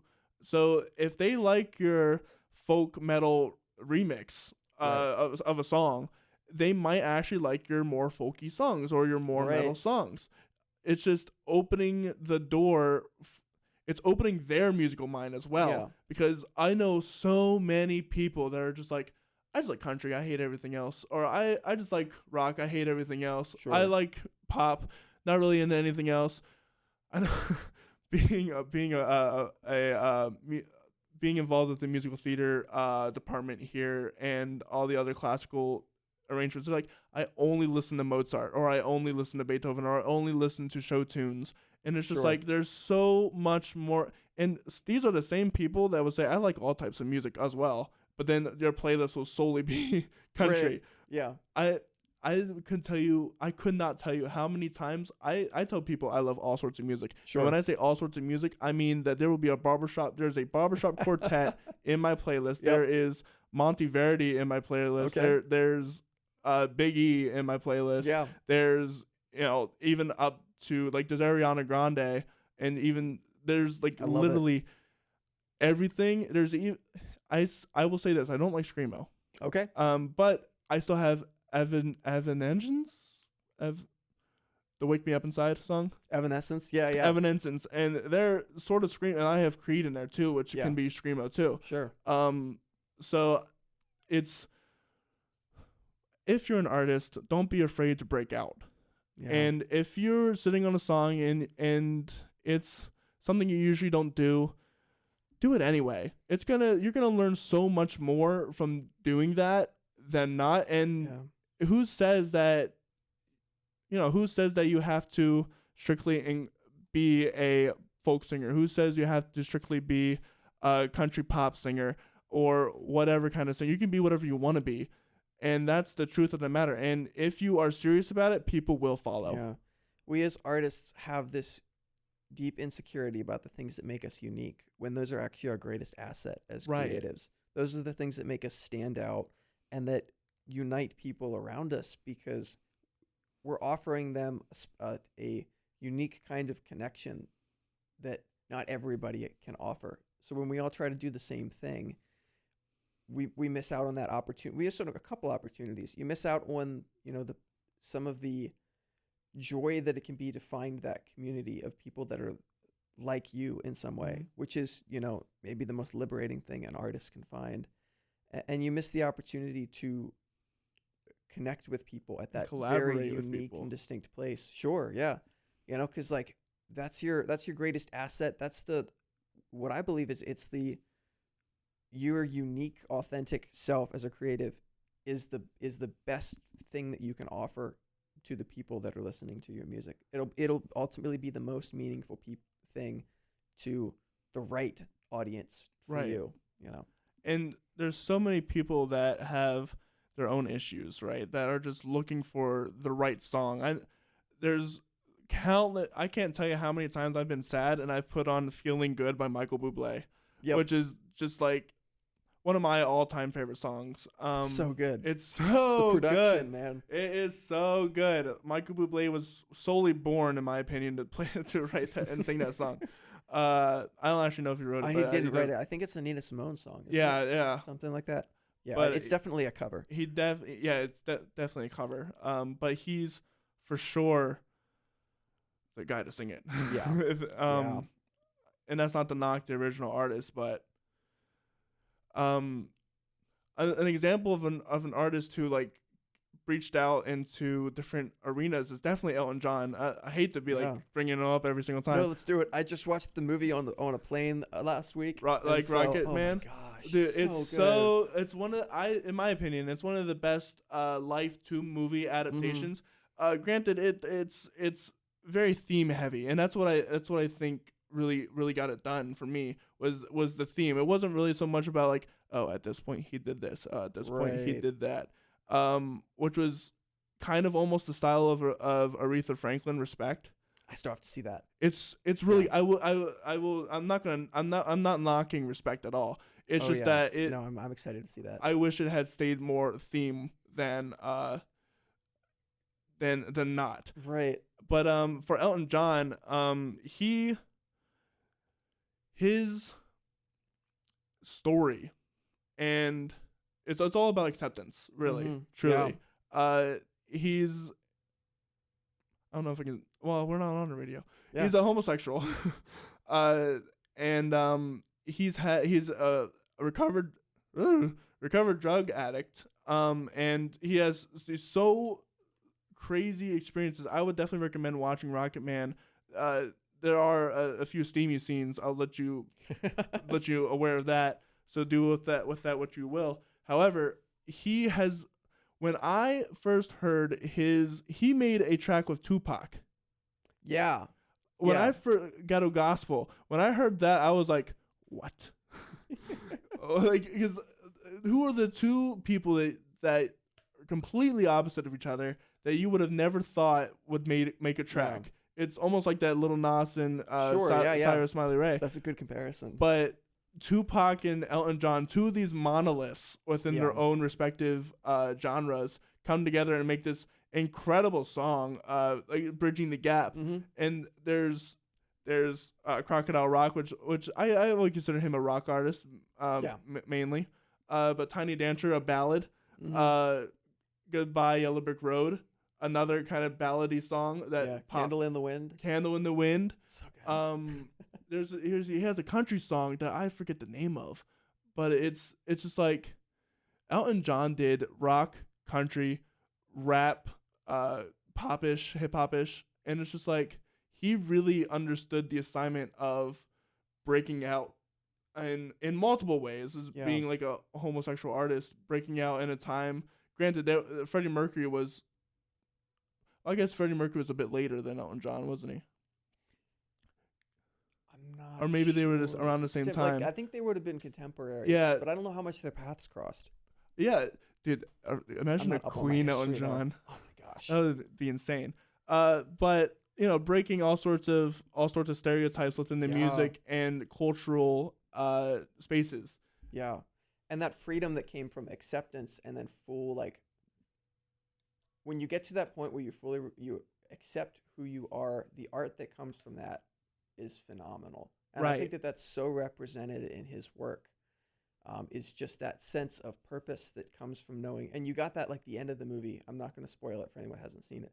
But there was something beautiful about that, like, acceptance and the resolve that then just turns into amazing art.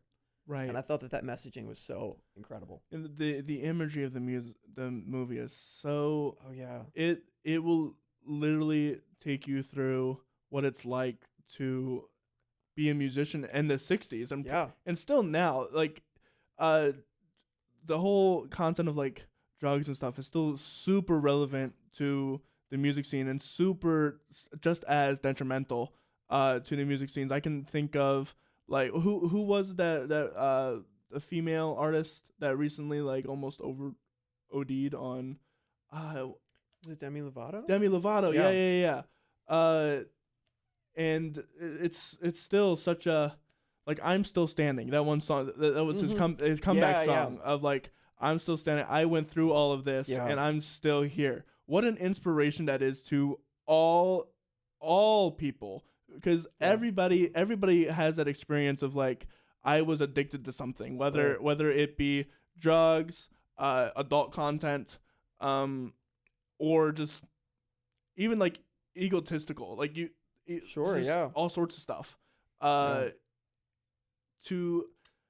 That's the beauty of art. You can come back and proclaim your statement to others and say, hey, you're not alone.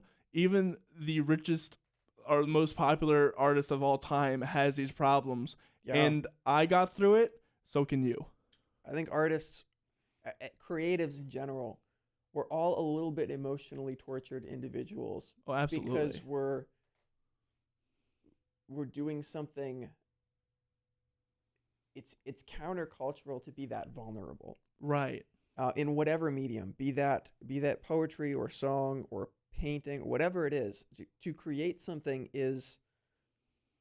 requires a certain kind of vulnerability, which is sometimes difficult for us to balance in our own personal lives. And that's where that own creative health is so important, because we have to be able to take care of ourselves to facilitate, that continual art, or we're going to self-destruct somewhere along the way. Right. And that's another part of being.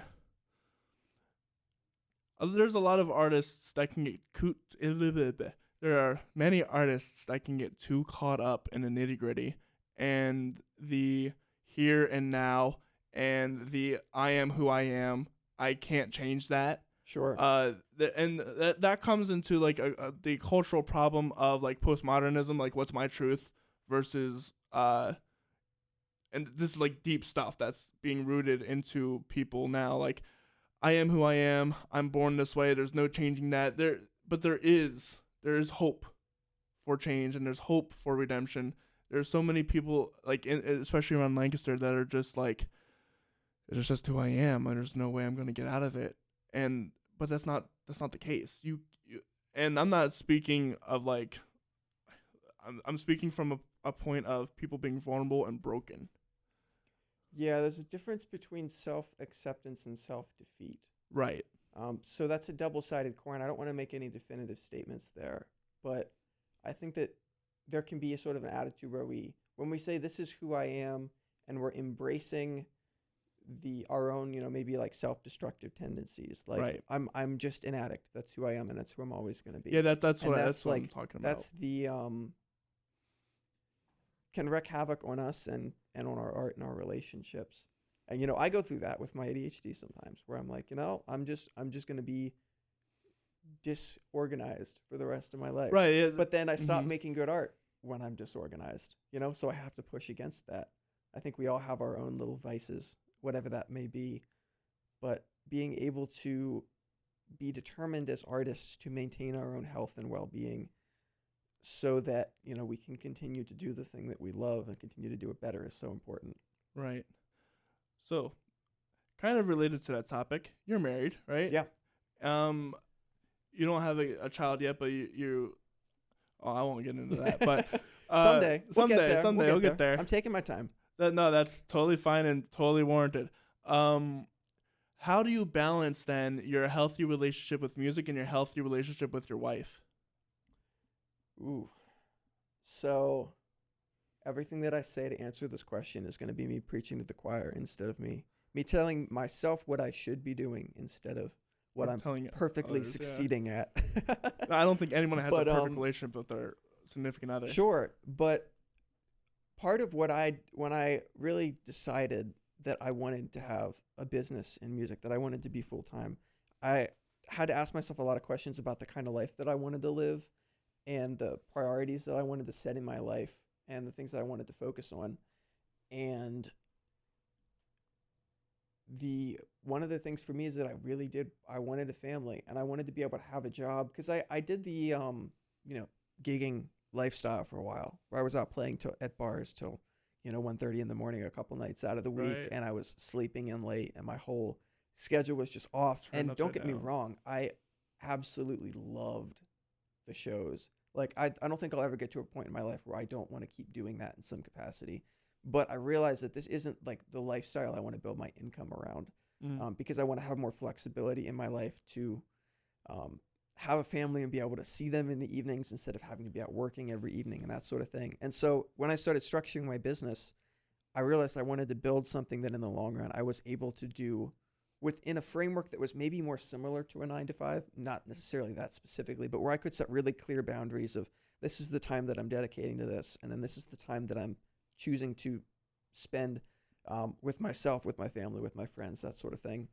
And then sticking to that is always the challenge.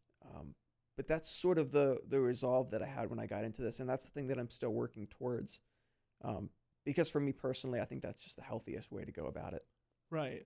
I can kind of speak to that a little bit. My father was a gigging musician, and so I never had, or he was always out. He got up at like 5 o'clock in the morning and then came back at like 12 a.m. in the morning. And so I, as a kid, I'm not up at either of those times. However, I was lucky enough to like wake up sometimes because I'm a super light sleeper even as a child, even now. Yeah. So I like prayed with him in the morning sometimes, but that was like the only time I saw him outside of being in trouble. Yeah. or whatever else like family event that we had. Yeah. And I will openly say this: my father wasn't the best father to me as a child. He was an alcoholic.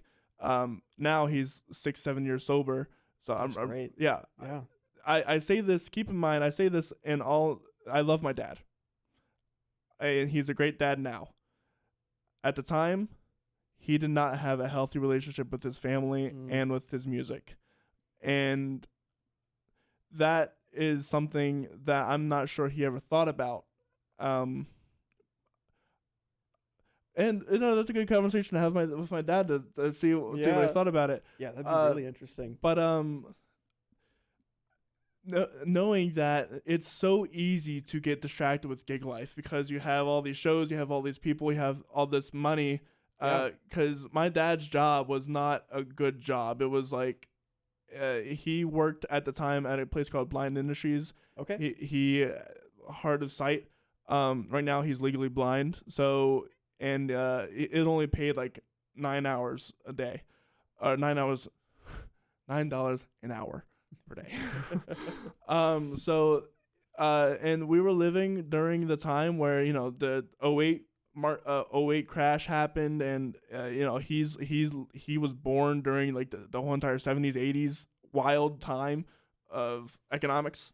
So he was always trying to get money, make sure that there was place for the family, there was stuff for the family, which I can totally respect. It's just that there's a healthy balance between making sure that there's food on the table and that you are there for your child. Yeah. And not just the fatherly disciplinary role, Sure. but also the fatherly bonding and connecting role.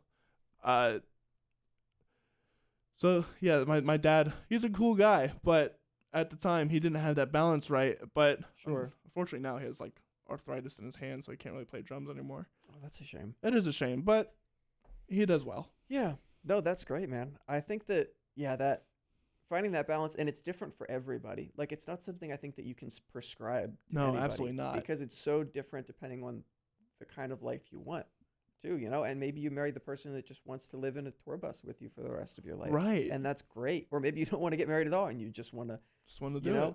do the music thing. So it's so different person to person. But the thing that I constantly remind myself of, and I try to write it down, at least I've gotten really into journaling lately. I'll try to write down about the kind of person I want to be, the kind of life I want to live regularly, because just the act of doing that, of reminding myself, helps formulate when I go into my day, when I go into my week, my month, and I'm strategizing what I want out of my business in that week or month, to remind me of what's actually important, what I'm prioritizing. So talking about balancing your work life, let's talk about getting your work life going. For example, we had talked a little bit about like your networking and all that stuff, but how do you market to and build an audience is the question that I have. Sure. For like a production business or as an artist or both, yes, really. And? Okay, cool. Well, so my focus as a producer is that there's different approaches to what it can look like to run a production business, and the approach that I really have realized is most important to me, the thing I want to focus on, is very, very intentional one-on-one care for a person and their art. So I'm not necessarily looking to work with, hundreds of people a year. I'd rather work with a very few people and give all of my hours and time to them.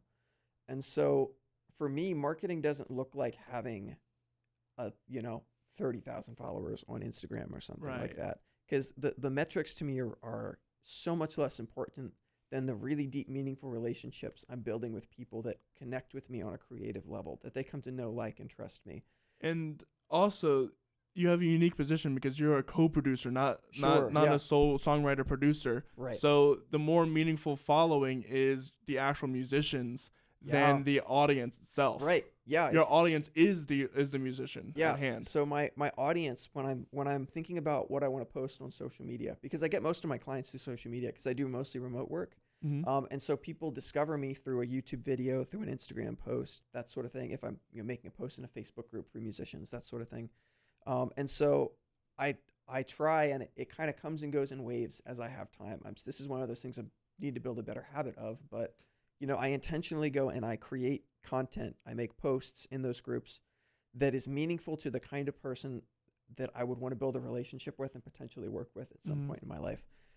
So, whether that's, little tutorials that would, help artists that records at home, help them work on their processes. Here's a quick tip to be able to record your vocals better at home. Something like that solves a problem for somebody that, is kind of my target of who I might want to work with, or sharing some of the work that I've worked on, sharing, my passion for indie pop music, geeking out about some song that came out, like, oh my gosh, that guitar part is so cool. And then that connects with somebody else that loves indie pop guitars, and then you build a friendship with that person, and then maybe they end up being. So my social media content is sort of like a creative form of outreach to very specifically build relationships with people that think like me. Right. And then it just turns into conversations and phone calls and Zoom calls, hanging out with people. It's very interpersonal. It's just building friendships is really the best way I can describe it. And then in the long run, some of those people are in a position where they need to work with somebody, and you're top of mind. You're the first person they think of because they already know you. They like you as a person. Yep. We've been on the phone, we've hung out, we geek out about the same music, so they know that I'm going to understand their vision when they say they want to make a record that has like 1975 vibes or whatever. And they already trust me as a person, because we have that relationship already established. And so my focus when I'm doing marketing is really just making meaningful friendships and relationships with people and authentically connecting over, our shared love for music. So it kind of goes back to the whole networking idea of, that's really interesting because I didn't really connect that because your audience aren't the listeners. It's more of the producers and the creators as a whole. So you have to market. I'm trying to think of a better word than market. You have to prioritize or target producers, artists, and others based off of what you've done in the past, B, what you know, and C, stuff that will encourage them to be a part of your world. Right. You have to convince them. Right. Because social media is like this black hole of sometimes there's like glimpses of meaning in this just void of chaos, you know? Mm-hmm. You can just mindlessly scroll, and it's rare to find anything that has like an emotional impact on you as a person. And so being very intentional about, I want to create something that is really meaningful to the kind of person that I want to be in relationship with is going to make them stop and listen for a moment and have a positive experience with you. And then, you know, that just kind of develops naturally, you know, along the way you build friendships with people. And you don't do it with the intention of necessarily like, I'm just reaching out to this person because I want them to hire me, you know, because maybe they never hire you. Maybe they're just a really good friend, but someday down the line, they have a friend that needs somebody and they recommend you to that person. Like it never works out the way that you think it's going to work out. Never. But the relationships are always worth having. Like I met this artist in a Facebook group 2 years ago, artist from New York named Samantha Daniels. And we just connected. We liked some of the same music. I liked some of her demos. And we said, hey, let's just get on the Zoom call and write a song together. And I was at a point where I had a little bit more free time in my day-to-day then, and I had some extra time to just hang out with somebody. Mm-hmm. We made a song. It was just a collaboration. This wasn't like a client situation. We were just friends that met on the internet, recorded the song. The song did really well. And then she ended up being someone that had all these connections and is just constantly sending me people to work with now. That's really cool. Yeah. And it's like, it's humbling that it never works out the way that you expect it to. But if you just be a cool, authentic person, that's where opportunities come from, especially in such a relational industry, quote unquote. Again, I try to get rid of all the corporate sounding terms because it's deceptive. Right. But yes. For people that create music, it's entirely relational. And so just getting good at being friends with people, I think, is the most important thing you can do. And as an artist too, if you're marketing yourself, it's kind of similar. Like the content you're making, we have this thing in our minds that to be successful as a musician is to be the next Justin Bieber or Ariana Grande. Right. And we have to have the packed out stadium. Be the next big thing. Be the next big thing. But success can mean really different things to different people. Mm-hmm. And even within that, you know, at this point, they are populous. You know, they are like, generally speaking, everybody knows them, likes their music. Right. But there was a point when the people that knew and liked their music were fans, not just because it was the thing, but because they had a meaningful connection with the art that person was creating. And they were creating music and content that was hyper-focused on the specific kind of person that would love that thing. And so we generalize, I think, too much as artists, and then we sell ourselves short because we hold back on the things that make us unique and distinct, that are going to create the most meaningful connections with people, instead of just emphasizing that stuff. Right. At some point it becomes, how do I please my audience instead of how do I make music for me? Right. Because at some point you have to make music for yourself. Absolutely. You can make the next big hit. However, that's never guaranteed. Right. And you're going to lose all those authentic people that you started out with, because they'll know when your music starts hitting the corporate, generic stuff. When you're like intentionally being inauthentic about it. Right. When you're intentionally and basically selling out at some cases, just to make a quick buck. And there are artists that are like that, and that's just a fact. However, you got to keep in mind that like artists like Justin Bieber, Demi Lovato, Lady Gaga, all these bigger artists started with making authentic music. Yeah. And stuff you have never ever heard on the radio ever before. Yeah. I can almost guarantee you that there's like 500 songs that they've written that never even seen the light of day from even them again, because they were just like, this is not a song I should sing. Because there's always when you start writing songs, you have to, in order to get good at something, you have to do it over and over and over and over and over and over again. So there, and granted, some of these big shots don't write their own songs. That's Sure. Well, you have like the completely true. Nashville Models, where you have a whole team of people. Right, and yeah. They'll come together to help create something.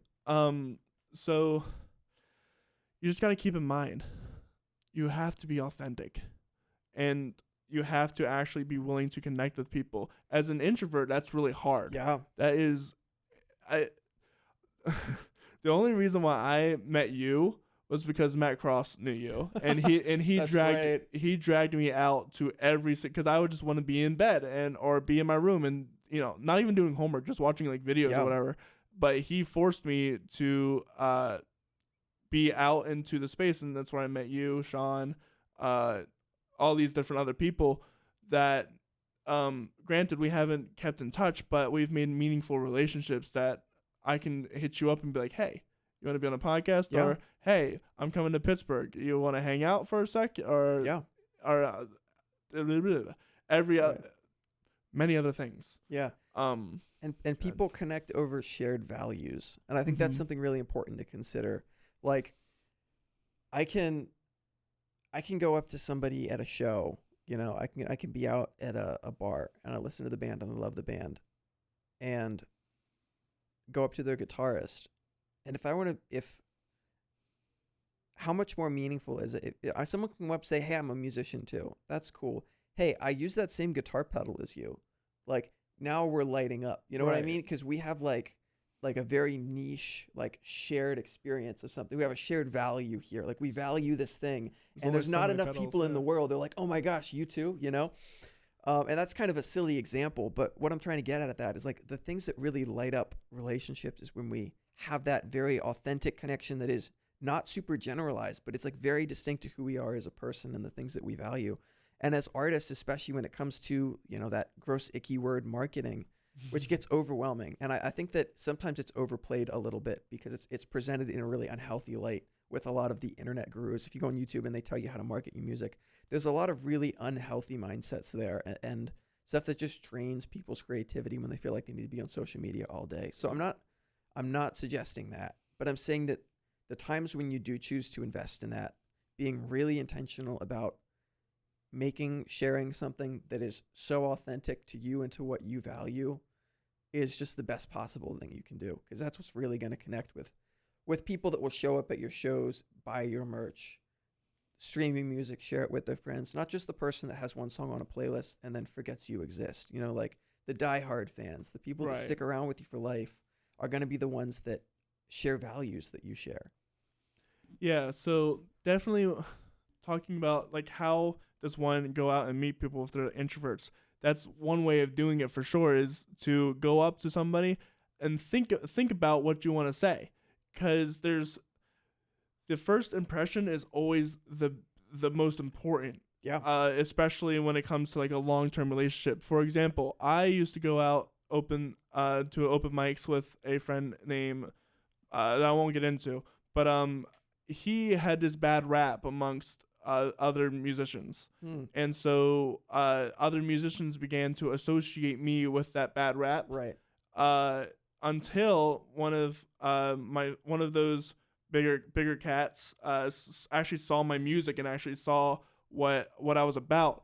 All these other people like have done drugs and all these other different stuff, but once they realized that I wasn't like that at all, or I had my own stuff to bring to the table. Yeah. I had my own authentic stuff besides just covers and a $50 piano. That I could actually I can be myself. And it's hard to think of something to say to somebody that you want to connect with, because there will be people that are bigger than you. And that's really intimidating to be able to go. Because I remember the first time I went to an open mic, and the guy hosting the open mic, I had heard so many stories that he had like sold out the Marriott here in Lancaster, or done these like giant, or had planned these music festivals in the past. And I'm just like, whoa, that's a lot. Yeah. You just got to go up to them, and sometimes it's just easy as saying hi. Other times it's like, hey, I have that same guitar as you, or Right. hey, I heard this song about this. I noticed you did that. I've been to that place or done that thing. Yeah. Or you can just go up to them, and sometimes you just say you want to have a drink together, and just start your conversation from there. It's really scary, but once you get over the first hurdle, it's so much easier. Yeah. Yeah. Finding meaningful ways to connect with people is so important as musicians. Make sure you bring your instrument out if you ever go to an open mic. Yeah. That was my biggest problem for a long time. Was I'm as a pianist, that's what I do when I gig. Not a lot of pianists around. There's, if you ever play guitar and you need a guitar, there's about 50 other people in the bar. So there's or a million venue. of us. Yeah, they can hey, can I borrow your guitar real quick? And most of everyone will say, yeah, sure, go ahead. But bringing your instrument, even to like a show, it just sometimes, because sometimes even when you make these connections, if you go out to support somebody at the show, they'll ask you, hey, did you bring your blah blah blah with you want to come up on stage with me? And that's how I've made a lot of my money as a musician, was having somebody say, hey, you want to come out, bring your piano, and I'll give you whatever I make in tips or whatever. And that's just cool. It's super simple stuff. You wouldn't imagine the amount of people you run into when you just go out and play, like whether it's open mics, or for example, just in Lancaster they have the Play Me pianos. Yeah. And that's where I found that person that had brought me out to the open mics. Yeah. Because he was just busking, trying to make it to Philadelphia or someplace. Yeah. So there's plenty of pianos next to these venues that you could just start playing in, and then maybe a person like a bouncer would be like, hey, he's pretty good, and then that'll make waves too. I've had a gig in Tellus because I was playing their Play Me piano outside of I got a gig on George Clinton's festival. Wow. That like a few months ago, just because I was playing that piano outside of Tellus 360. Shout out to their open mics on every Monday night. Tellus is awesome. Tellus is really cool. But you gotta make sure you go out there. Yeah. It's definitely instrumental in making those connections. So Noah, is there anything else you'd like to talk about? Is there anything else on your mind?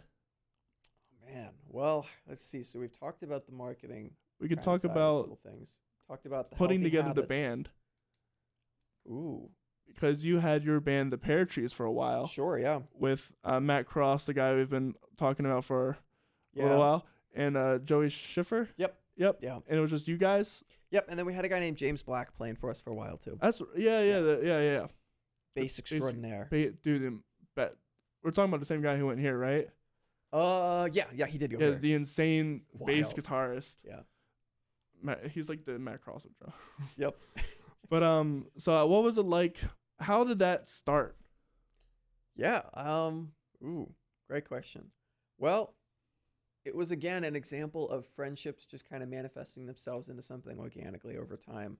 Where we were all, knew each other, had, mutual friends and connections for several years, had shared music. We'd written back and forth with each other for years. And it happened where I was coming out of audio school and I was looking for some opportunities to just get some more portfolio work. And so I offered to do some recording with Joey as just a sort of a practice more than anything else, get some experience working with more people. And just turned out we had a lot of shared passion for music, a lot of shared interests in the kind of music we wanted to create. And it was just a really organic process from there. We brought Matt on just to play some drums on a recording and then realized like, hey, it's really fun all playing together, So it wasn't one of these situations where we like strategically put together a band. It was more just that things naturally happened because we had friendships and we, enjoyed playing together. Right. And it was fun. It was a lot of my first experience really doing the gigging thing very intentionally. Did you guys ever go out and gig or? Yeah, we played a Really? couple colleges and churches Oh, yeah, and that's right, things yeah. like that. It was really, really fun. Yeah. I'm ashamed that I had to say that I didn't go out to any of them. I know. I'm horrible. How could you? It's okay. There will be more projects, I'm sure. Right, for sure. Yeah, where are you guys on that? Because that started like 3 or 4 years ago, right? Yeah. Yeah, that was a project that lasted for maybe about a year and a half. and then we just all got busy. Right. And we didn't. You and Joey got married. Matt Yeah. Cross, doing his own thing at school and moving back to Pittsburgh. Yeah. Being an epic drummer is a full-time gig. Yeah, right. Absolutely. Yeah, him being asked to do everyone's senior recital. Yeah. Yeah, I remember him complaining. Not necessarily complaining, but like, it's busy and he can't say Yeah. yes to everything. Sure. And that's sad reality of being an epic drummer. You have Yeah. to sometimes say no, Yeah. or else, because that's also really unhealthy too, is saying yes to everything Yeah. and overbooking yourself. Yeah, and we have a habit of doing that as creatives too, because we're always looking for the thing that's going to be the big break. And so we say yes to too many things. We overcommit ourselves Mhm. because we don't want to, we have like FOMO, fear of missing out. And so many times it's more important to just pick one or two things and really invest your whole into them. Because in my experience, that's what leads to the most meaningful connections in the long run and the most meaningful opportunities. You know, you could do a million different projects with different people and spend all of, 30 minutes quality time with each of them. Or you have meaningful relationships that develop over months or years with maybe 20 people.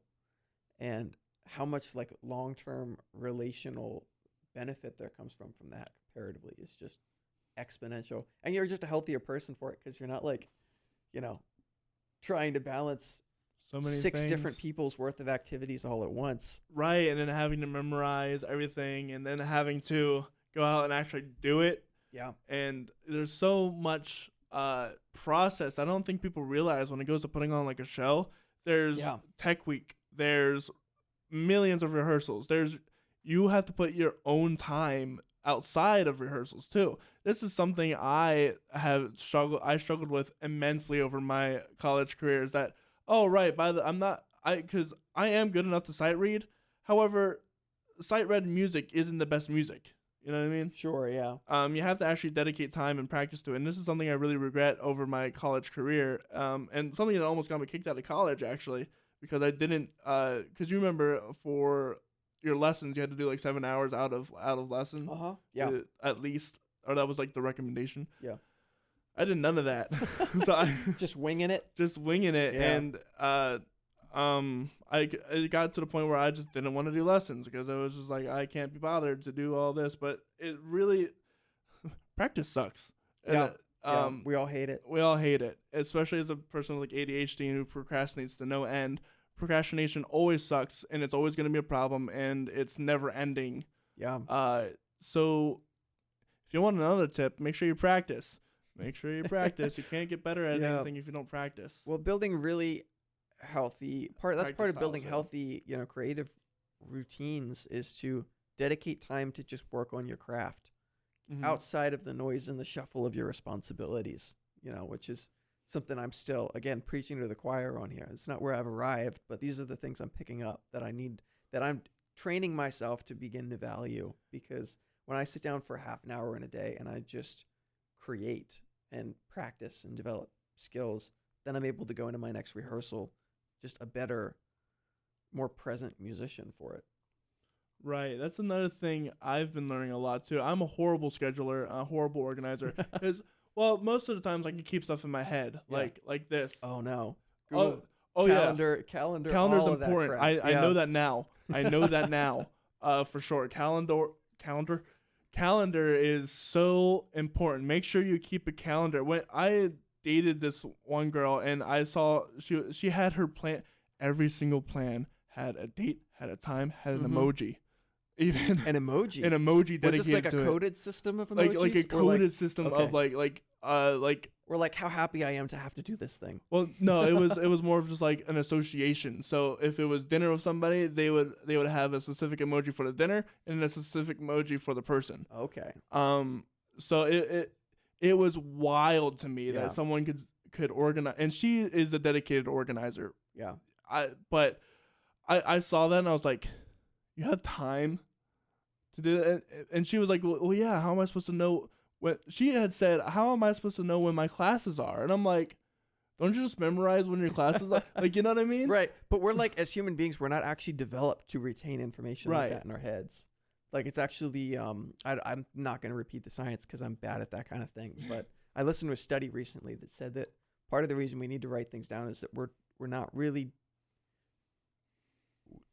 Our natural brain function is not to retain a whole bunch of facts like that. And so getting it out of your head actually helps you think a lot more clearly about That's what you're interesting. actually doing and be more present. There's Yeah, I'm obsessive about my calendar, man. I have it. I don't use emojis, but I have days, hours, color-coded events I depending have on like color what coded kind events of now. like Yeah. is this a work thing? Is this a like a hobby thing? You know, am I meeting somebody? And yeah, to the hour, because for me that's just an act of caring about the people I work with. Is that I want to be That's on fair, the dot yeah. and know where I am, where I'm supposed to be, and it's really cleared my mind too. Like I just feel like I'm not running with a chicken with its head cut off all the time. That's completely fair. So my mind works that once I have a routine, I don't need it to like Wow. I don't need to have a calendar. Yeah. That's why when she said that I have to put my classes in my schedule, I was like, that was so alien to me because I already knew it. If it's a Tuesday, I have this, and this. Yeah. And that's partly because of the way I grew up in high school and such, because you have like your A/B days or odd and Right. even days. Yeah. If your school works like that, that's more of like a college kind of style setup instead of here's all your classes. Yeah. So that was wild to me that she had to even get that specific. But I've realized that I can still keep that in my mind for sure. But like with other stuff that's changing and changing and changing, especially having this job at Reading City Church that I have, making sure that you have a schedule for everything, like deadlines, a planner. That way you can see everything, and that way you know what's everything's going. I can't tell you the amount of times people have told me, write it down, write it in your agendas, the useless things at school that I always carried around, what I considered useless at least. And it's so much more helpful now that I can actually see something and not have to remember or like check an email or whatever. But it's so hard to get into that habit. Yeah. How did you do it? Anytime that I make like a positive decision in my life for better structure, organization, productivity, mental clarity, it comes from falling off of a cliff. Like I have to absolutely fail at something to realize that it's not working and then to reorient myself. Me too. And so honestly. I spent, and college was actually a big one for me for that because I kept everything in my head. And, you know, I would just forget that I'd agreed to meet somebody at this time that day, or I'd forget that I was supposed to call somebody this time, or, you know, and just realized like I can't do it anymore. Like I was desperate. And I've had similar things like that with my calendar. Like I just completely reoriented the way I do my calendar about 3 weeks ago because the same thing happened again where what I was doing wasn't working. And that's just kind of how I learn as a person, is by failing. And then just having the grace to be like, okay, this sucks. How can I not make myself, you know, end up in this situation again and then doing something about it? Yeah, it's always doing something about it. Because we were talking a bit pre-show about the podcast, the story podcast, and how I had it in my head for at least a year or so. And it was just a problem of me having this vision that I wanted to complete and start and have at the start of it. I didn't want to have to evolve or build, or I just wanted to have it. And I had a conversation with one of my friends, and he was just like, well, you have the space and you have all the stuff to do it. Just start doing it, and then you can build off of that. Yeah. And so a lot of at least neurodivergent people got to realize that it's never going to be perfect enough for you to start. You just have to start. And then even today, while we were doing our podcast, there were some things that went wrong. Like we have to go to the bathroom, we have to get water.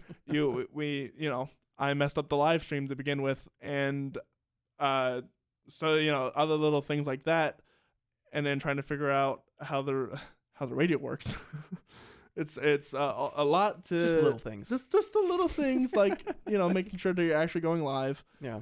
And it's never gonna be perfect. And the funny thing is, we already know this as music people. We've been through countless concerts where nothing has gone right. Yeah. And everything, it's Murphy's Law. Everything that Yeah. can go wrong will go wrong, and it does go wrong. Yeah. It's never going to be to the point where you perfectly plan Yeah. something out. And yet somehow the show, like for the shows, for example, the ones that I have thought, oh, that was the worst thing ever, are usually the ones someone comes afterward and like, that was amazing. I loved that. You did this cool thing. And I'm like, what the heck are you? I'm like ready to throw myself into a dumpster by the end of the show. Right. And they're like, no, are you kidding? That was, so we underestimate, the power of imperfection. Right, and that's what it's a part of making us authentic. As musicians, we are bombarded constantly by the corporate media, which is everything is perfect all the time. Yeah. You have like these $1 million studios that can get just exactly what you want, and we put all that pressure of like billions of dollars being put into a product onto ourselves instead of just, pulling out your phone, recording yourself like that. And that's something. Yeah. That is something. And it's a legitimate form of expression. And especially with phones these days, it's pretty decent compared to like what, generations past had to do. Yeah. If you have a phone and you have a guitar, you can write a song. Even if you don't even have a guitar, you can write a song and just, clap your hands along to the beat or whatever. Yeah. It doesn't have to be perfect. And then from there you can build a following. Then someone part of that making those good connections. Somebody might be generous enough to let you have a guitar. Right. And build your craft through that. I have had so many friends and people invest into me because they know how authentic and how real I am. Yeah. And they want to support that, and they want to build that with you or help you build that. Yeah. Yeah, absolutely. And we kind of have this, I think we have a warped, and I've said this a little bit before, but I think it's kind of worth talking more about. We have a warped conception of success a little bit as creative people. What it means to arrive. We're always focused on arriving. Like, I did the thing, and it was everything I ever hoped, and it brought me this very specific kind of success, and that's going to happen with this project on day one. Like, that's immediate. And if I just work at it long enough, that's just how, like, we kind of have this idea where I'm just going to do this one thing that's going to be perfect and it's all going to work out, and creativity is so much more messy than that, especially when you're connecting with other human beings. And the way in which we measure success can be radically different there, where sometimes it's more about the journey than it is about some arrival place. Because I know plenty of people that hit their arrival place in their career, whether that was, some kind of award, whether that was a certain number of fans, a record label, whatever, like a record deal, whatever that was, they get there and then they don't stop. They keep going. There's a new goal. Like, there will always be a new goal. There will always be a new target. We're always working towards something because it's kind of just who we are as people and creatives. And so when we obsess over arriving, I think we miss out on a lot of the beauty of the process. Right. It's more, there are so many people who are obsessed with the destination and not the journey that it takes to get there. Yeah. Because that's where the most growth, the most creativity, and the most just rawness can happen. Yeah. And that's what helps you get to the arrival point anyway. You can't just arrive. You have to go through it. Yeah. But even the arrival point doesn't end up being the arrival point. No, it never you keep does. going. Yeah, Then there's just a new target. Yeah, it's crazy process to say the least. Yeah. But I think that's the beauty of it. Like, when we can learn to be authentic human beings, to create authentically, to make authentic human relationships with people, and to just learn to love that journey of continually creating in community, I think that's where the real magic happens. It's where the great art happens. It's where success, however it plays out personally, it happens in the sense we're fulfilled as creative beings. And I just, like, that's the goalpost for me now. That's what I'm moving towards. And I think that's kind of a cool way to look at art, I think that's a good place to end it for now. I felt like we were wrapping up, and I'm like, Yeah. I'm gonna try to turn that into my little like sensei thoughts or something, you know. Yeah, well. This has been Noah Althoff. You can find him on Instagram at Noah Althoff Music. Yep. You can. He has a website, noahaltoffmusic.com. Just Noah Althoff. noahaltoff.com. No Yeah. music. There will be music on the website, just Yeah. not in the URL. This Well, was fun, man. Thanks so yeah. much for letting me be a part of this. No problem. Honestly, this has been an experience for both of us Yeah. for sure. Yeah. And with that, this has been the story. The end. The end.